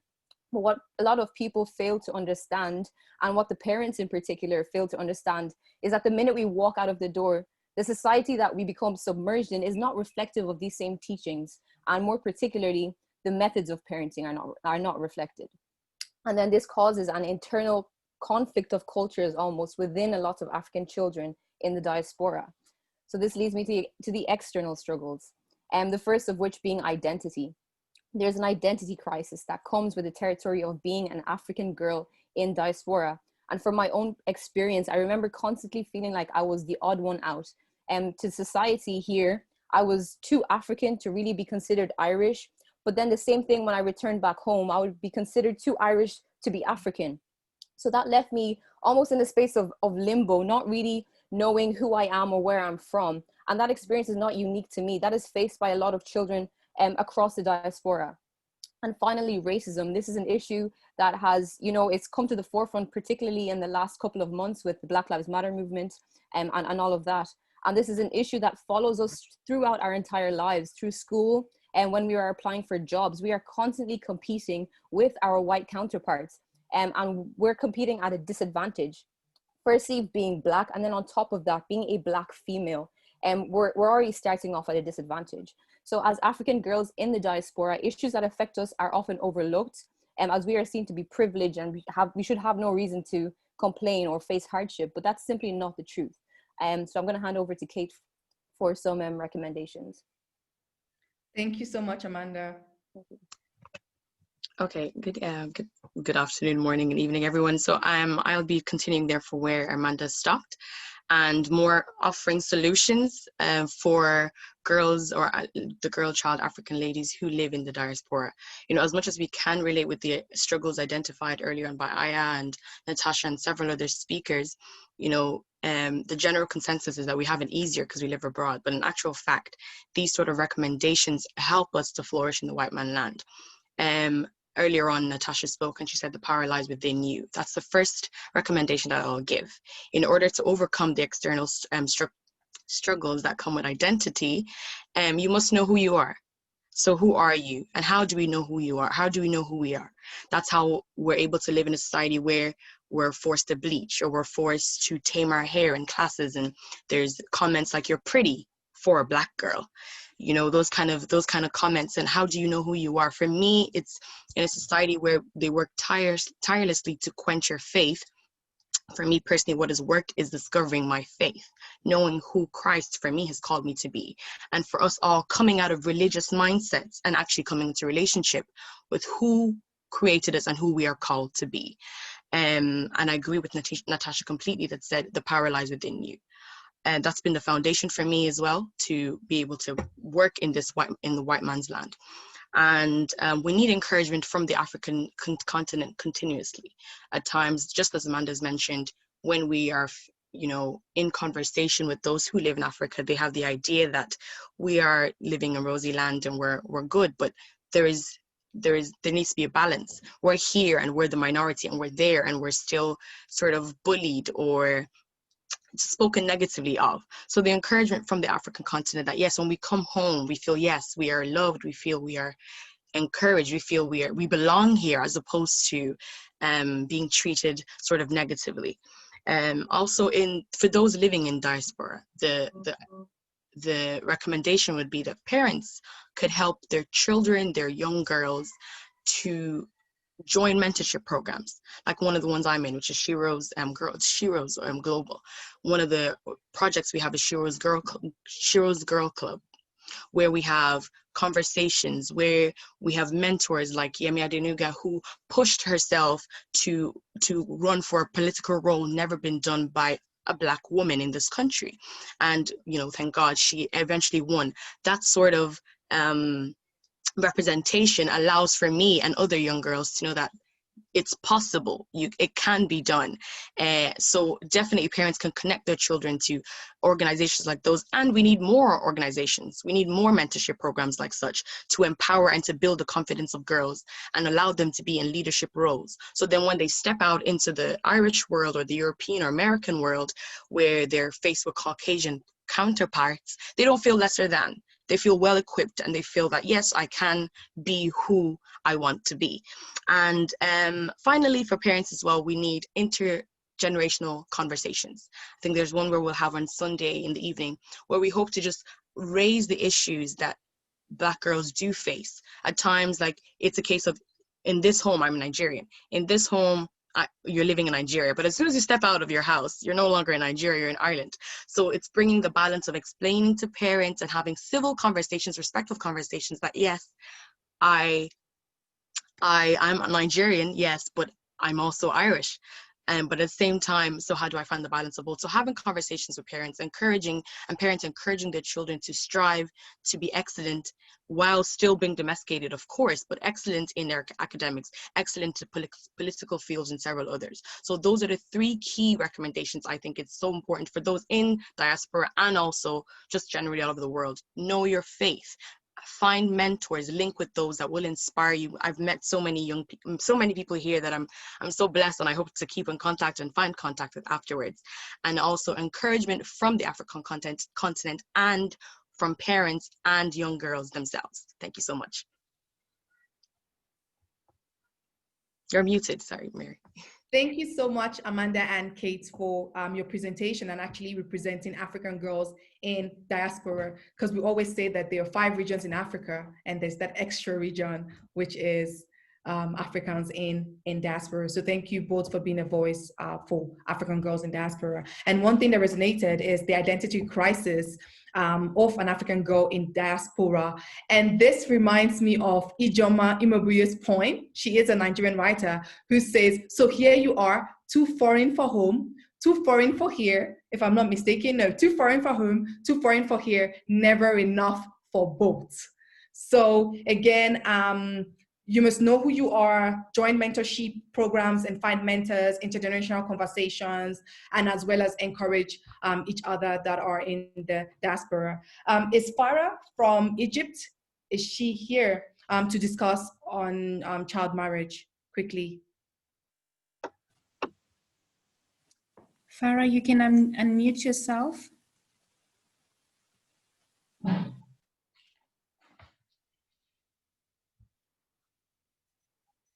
Farah? Okay, so while we wait for Farah, is it possible, we would like, because we've been trying to get Hope, who's actually prepared a poem for us, and we've been struggling, but Caroline would go ahead and play the video for Hope. At least we should be able to watch her video. So Caroline, over to you.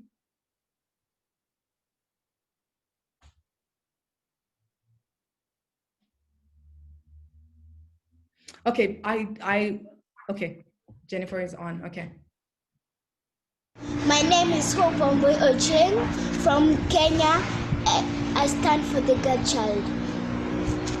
Are you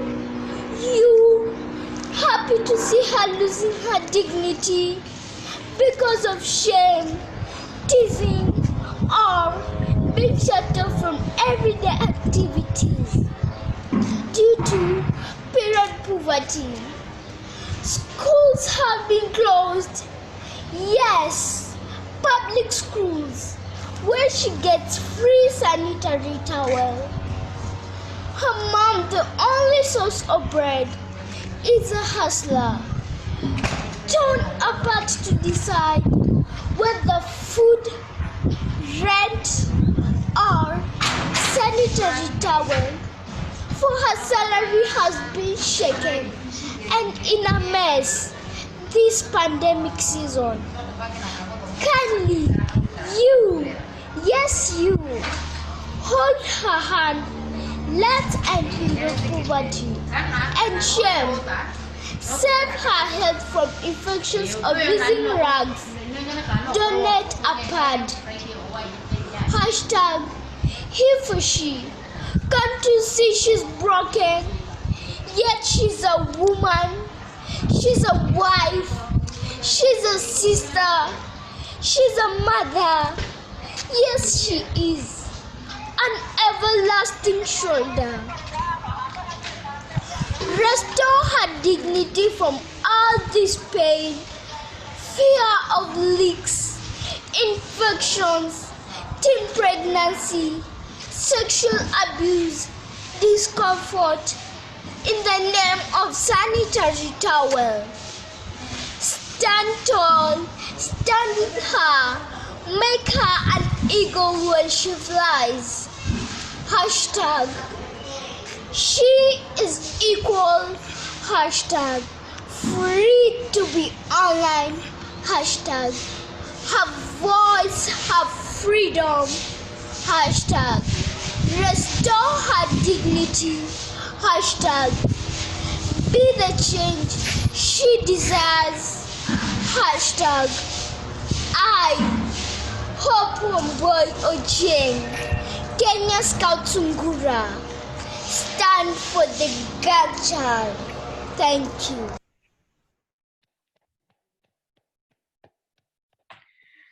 Amazing, amazing, amazing presentation by Hope. Hope against all odds. This again is a definition of a girl child rising against all odds. She's tried to come on and she couldn't, and at least we're able to hear her through the video. Hope, thank you so much for standing for the girl child. Thank you for all of the hashtags of being the change that we desire, for her voice, her freedom, and hashtag he for she. Thank you so much, Hope. Is Farah here now to discuss child marriage? Farah from Egypt, child marriage. She is here, Mary. Farah, please unmute. Please unmute yourself, Farah. Victoria, please may you assist Farah to unmute?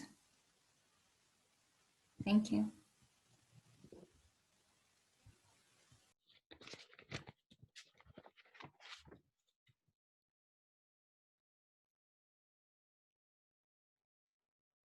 So while we wait for Farah, I'm excited about our next speaker. The reason why we are all here today. Our mother, a lot of us fondly call her mom, and some of us call her Mama Michelle. But so after Farah speaks, I'm looking forward, and I'm sure everyone is looking forward to her speaking.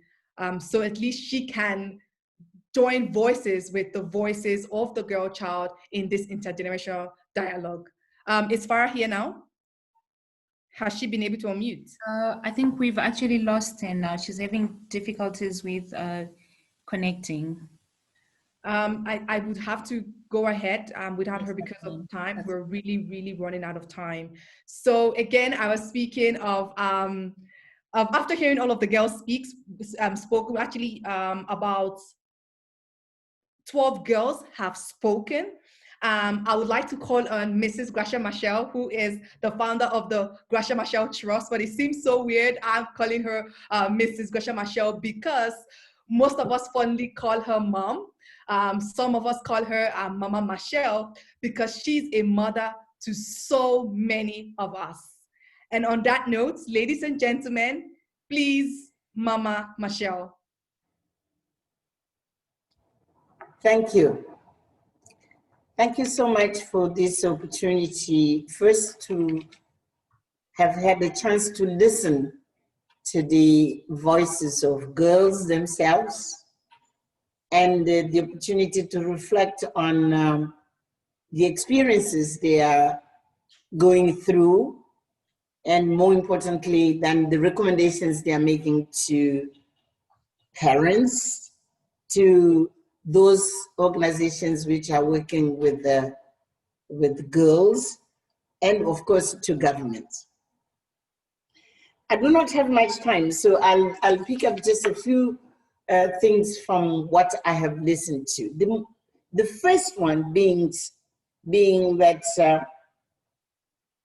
girls many times are not given recognition of their own identity, just to be themselves. Many times we speak on behalf of girls. Other times we think we are going to provide the services for girls without taking the trouble of asking and listening to what they want. What are their aspirations? And how do we contribute? Because we have simply to contribute for their development. So the first thing I want to take from, in fact, it was from Natasha, is girls, just embrace to be a girl. Be sure that you are a human being, you are complete, you are, of course, growing, you are in development, but you are a whole. It's you and nobody else. So take the courage to accept that you have your own identity. You respect what you are given as guidance from your parents, guidance from your teachers, guidance from your religious leaders, guidance for those who are working with the girls, but you are yourself and you have rights. And your rights, no one can take them from you, and you simply have to know them, to nurture them, and to enrich and to build your own personality. So it's extremely important that girls begin to embrace just being complete human beings. That's the first point. The second one, I acknowledge that there's too many social norms which makes this difficult. So isolated as a girl, you're not going to make it. And it came from you as well. So for some of you, make sure that you belong to a network. Because when you are working in a collective, when you are in a network, then you strengthen your own beliefs, you strengthen what you aspire to, you strengthen even your right to say no. While if you are alone at home or alone in the community or alone at school, it's going to be very difficult for you to have the courage and the strength. So organize yourself in clubs, as they are clubs, organize yourself in networks, but make sure that you build the strength which comes with working collectively. Any one of you, I would encourage you to look back and say, do I really belong to a collective? The third thing is, and it came from Natasha again, she said, we need to set the threshold, what it means to be equal. So you need to have clarity on what you do not want, but at the same time, where do you want to go? What are your aspirations? What are your targets? What are your goals? What do you want to become? So in a collective, you work together to achieve a certain goal, and a goal which is very clear to all of you. And this will give you then the solid foundations from where you continue then to build what is your threshold of what it means to be equal. I think also I wanted to jump to speak to the girls in the diaspora, and I have to welcome really that this conversation is bringing these girls. Many times we just, as they quite rightly they said, we believe that because they are in the other world, they only have privileges, so they don't face so much challenges. It was heartening to listen to them and really to see how challenging this identity crisis. If girls on the continent, they are struggling with other issues, at least they do not face identity crisis. While these girls, they are in a world which at every moment As one of them said, they are too Irish to be black, and they are too, when they are at home, they are too black to be Irish. And this is a big issue. So I think in building this identity we are talking about, we have to take into account what kind of support we have to provide to girls who are living in the diaspora.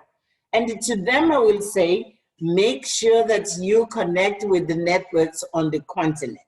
Because yes, you can be connected to global, but you need to be connected with your roots. You need to be connected with your heritage. So you need to be connected with networks which are operating from the continent side, and you strengthen one another. And about this, I will tell to my GMT team that we still have to work on this issue of how do we support girls to be themselves, fully citizens, fully human beings, and girls simply, they have to build the courage and the strength to put their foot down.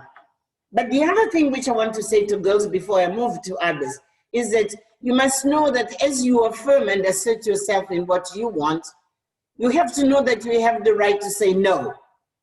And this has to be strength. You know, we listen to girls about early pregnancy and child marriage and all those things as if, I know they are imposed on them, but we don't hear much of what it means just for you to know it's your right to say no.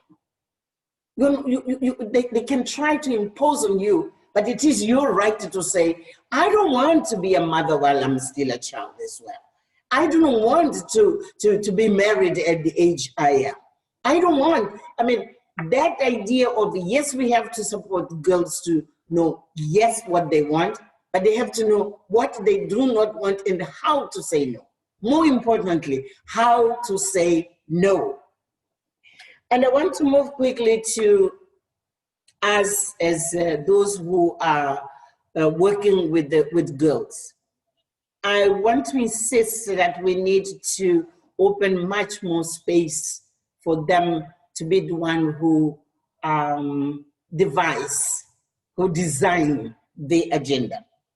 So that it's not what we think the girls should say, it is what the girls themselves are saying and what they would like to see happening.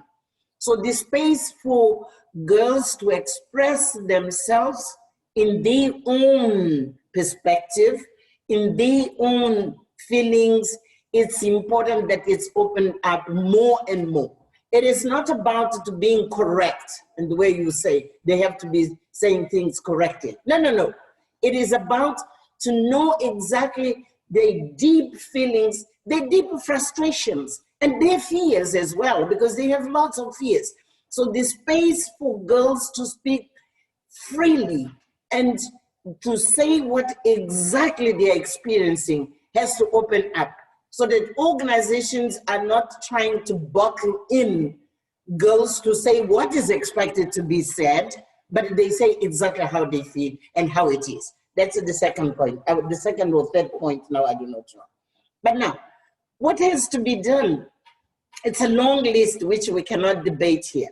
What I will say is we have to decide what are the immediate things to be done and what are those things which have to be done, I mean, as short term and medium term. And to all of us, I think today, what we have to be claiming and asking to be done is to get girls back to school. 2020 has kept millions, and in fact, it's estimated that 250 million girls in primary and secondary schools are out of school today. The foundation which cannot be replaced in life is education. So we have to tell everyone in power, please do everything at your hand to bring back girls to school, all of them, because there is a risk of some of them will not be able to come in. And we should be, we girls we organizations really to work hard at different levels to say, girls back to school, girls back to school, all of them. And of course, we knew already that even before COVID, there were girls who were outside school. So we needed to bring those who were in school, but also to make sure that those who have not been, they're also brought in. This is immediate. And I think as from 2021, we have to work hard and to see who really managed to come back and who is being left behind. We need to continue to bring them in. It's number one task to those who are working with children, to government, all of us in our advocacy. This has to be in a very, very strict kind of agenda, has to be our priority number one. The second one is this question of access to sexual reproductive health services. You know, it's like we know that, you know, girls unwillingly, they get pregnant. But we are very shy. The services, reproductive health services for girls are still very, too small to what is needed. We need to make really a decision to say, this is fundamental for them to grow and for them to remain in school, for them to be able to reach the age they can make decisions about their own lives. And it's not what about whether parents like it or not. We need to work with parents. We need to help them to change their mindset, to know that there's no way girls will reach equality if they are not supported to have sexual health reproductive services.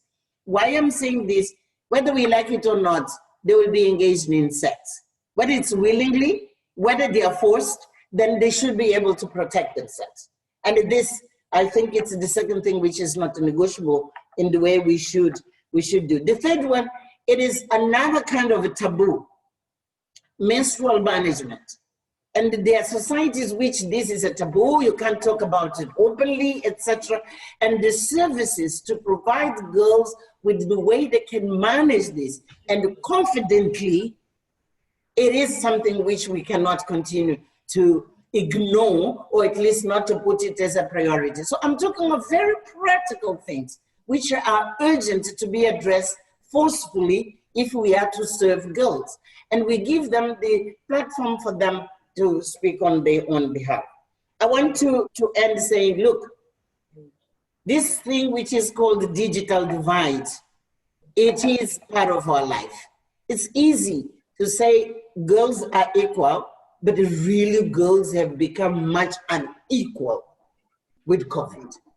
So the idea of how do we bring them to be equal, it means to understand how many steps back we're forced to take because of COVID, and what is the fundamental and huge task of recovery to where we were in December 2019, and for us now to move for the next 10 years. So it's not a question of saying it.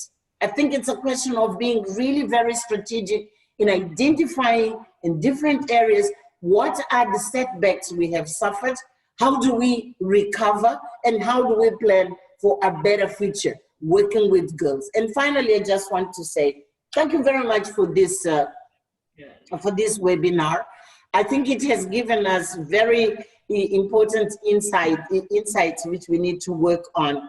But finally, I just want to say, girls, take up your own identity. Take up your destiny. Ask for the kind of support you need, but to be yourself. Build your movement. Tell loud and clear, whether it's parents, whether it's teachers, whether it's civil society organizations, tell loud and clear, how do you want to become a very self-confident, citizen of this continent of ours, and a self-confident citizen of the world. And for that, it is your right. It is a right you have to demand. It is a right you have to assert yourself, and don't be shy. And with this, I want to finish here and say, you gave us a lot of thoughts and ideas of what we should be doing, and thank you very much for this opportunity. Sorry, and I want to mention the intergenerational mentorship. I think it's important, yes. We do have lots of dialogues, yes. I think it's Natasha said. Now we have to move to intergenerational mentorship. I take note, and I take it back then to Natasha and to Maziko. It's Maziko, right? Yeah. You started because yesterday you were also a girl, and today perhaps you are 18. Take up the responsibility of mentoring your younger sisters, and we, the ones who are much older, we will take responsibility as well. But you will be in a better position than ourselves because you are too close to that situation. And the language you use with your younger sister, it will be much better than when it's an old lady of my age to speak to a girl who is 15. So perhaps we need really this age which is between adolescent and young ladies to be the layer which connects the older generations to those who are much younger. So it's not about having Mama Michelle to mentor them alone. It's really to identify this age which is in the middle. And I think it's one of the ideas I'm taking from this conversation today. Thank you so much and all the best. Thank you so much, Mama Michelle, for those words of wisdom and for that powerful, amazing call for action. Just to reiterate, she said so many amazing things that if I was to say it, it's going to take me even longer time because even I had to learn myself.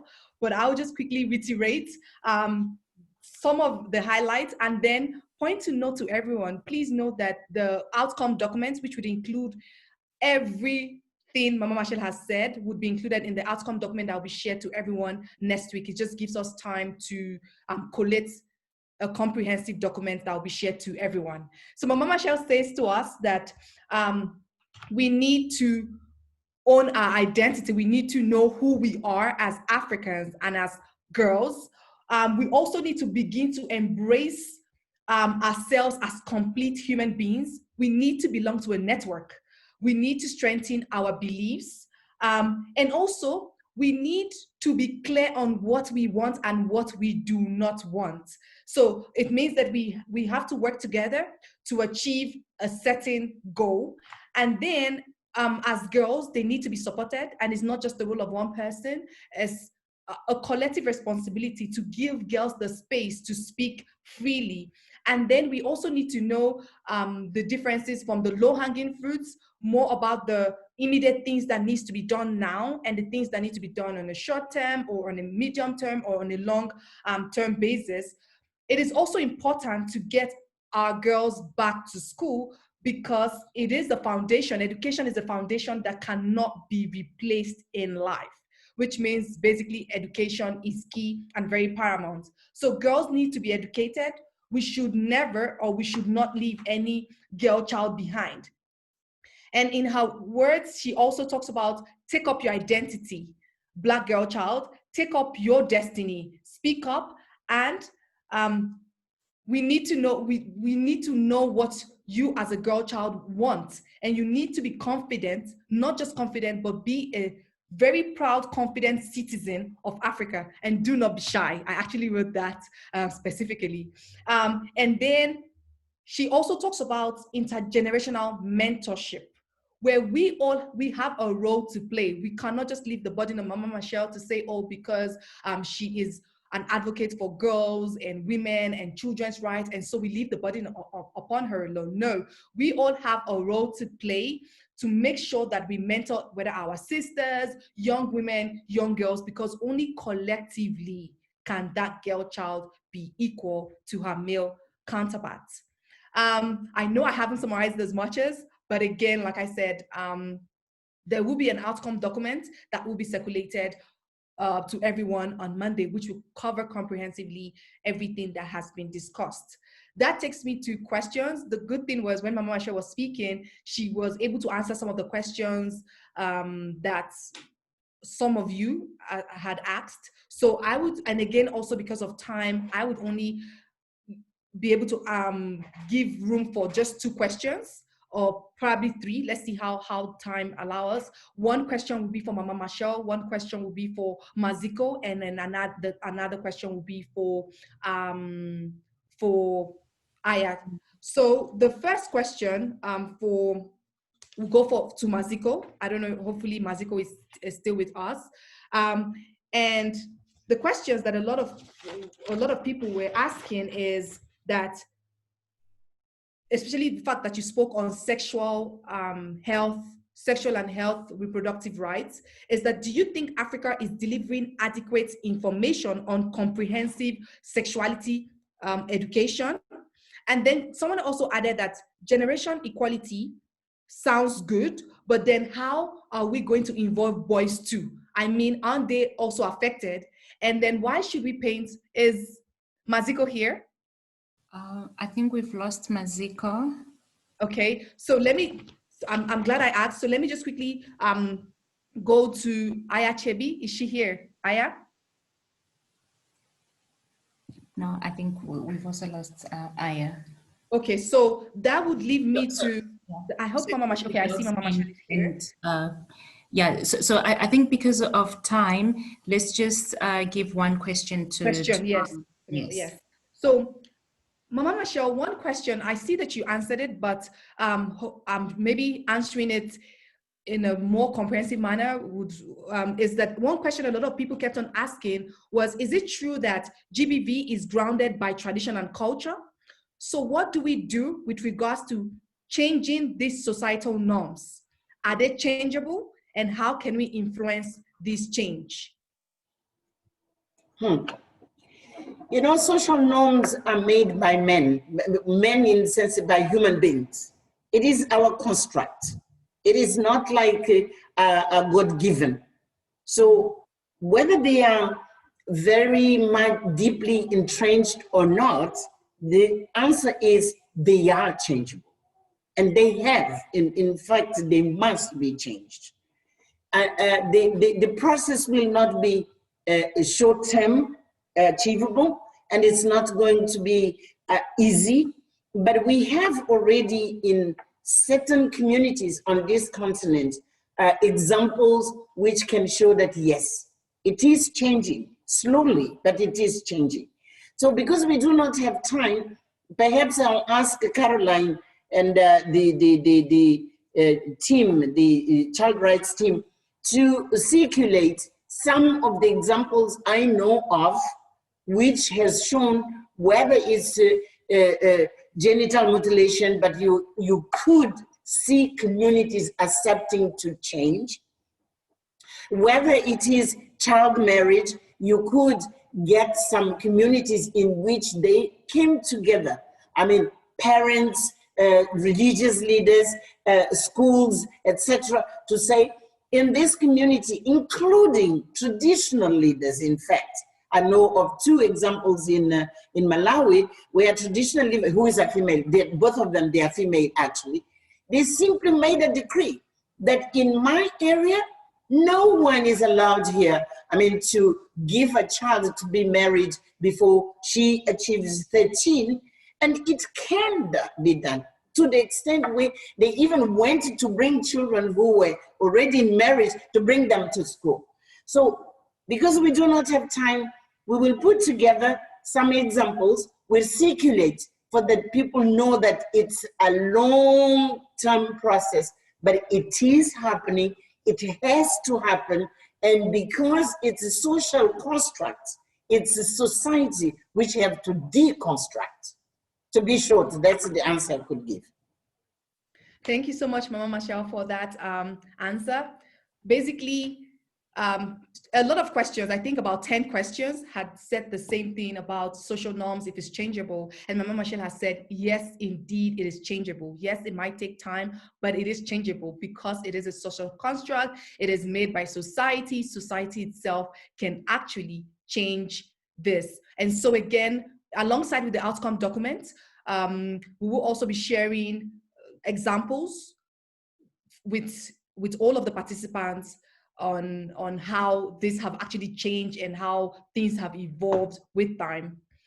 And on that note, it will be the closing remarks. I do not know if Tato Mutlungu, hopefully I'm not pronouncing your surname wrong. She's a speaker from the Nelson Mandela Children Parliament. Tato, are you here? So you can give us your closing, you can give the closing remarks. Tato? Hi. Hi, Tato. Please, Hi, how are you? Your closing remarks. I'm well, thank you.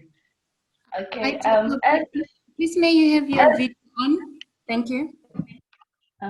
As the speaker of Nelson Mandela Children's Parliament of South Africa, my role is to be the voice and actually work with voices out there, and the struggle comes across spaces children to participate. Children's issues need proper coordination in the continent and accountability mechanism in order to be in place for the child to enjoy their rights.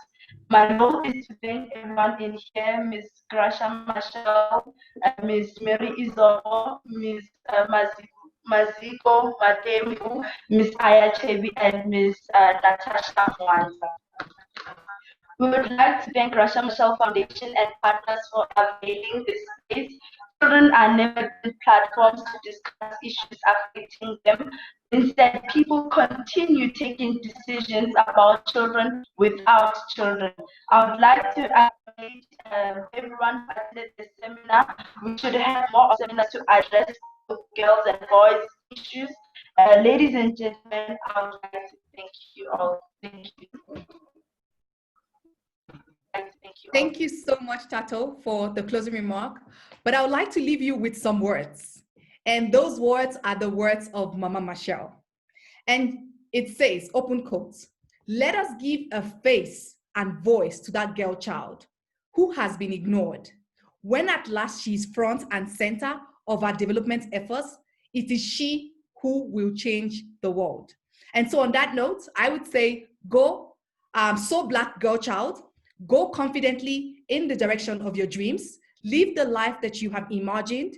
Your dreams are valid. And remember, nothing about the girls without the girls. Thank you so much for joining the webinar today, the Girls Intergenerational Dialogue. Thank you to everyone who has, all the girls and all the speakers. And I say, good evening. Bye-bye.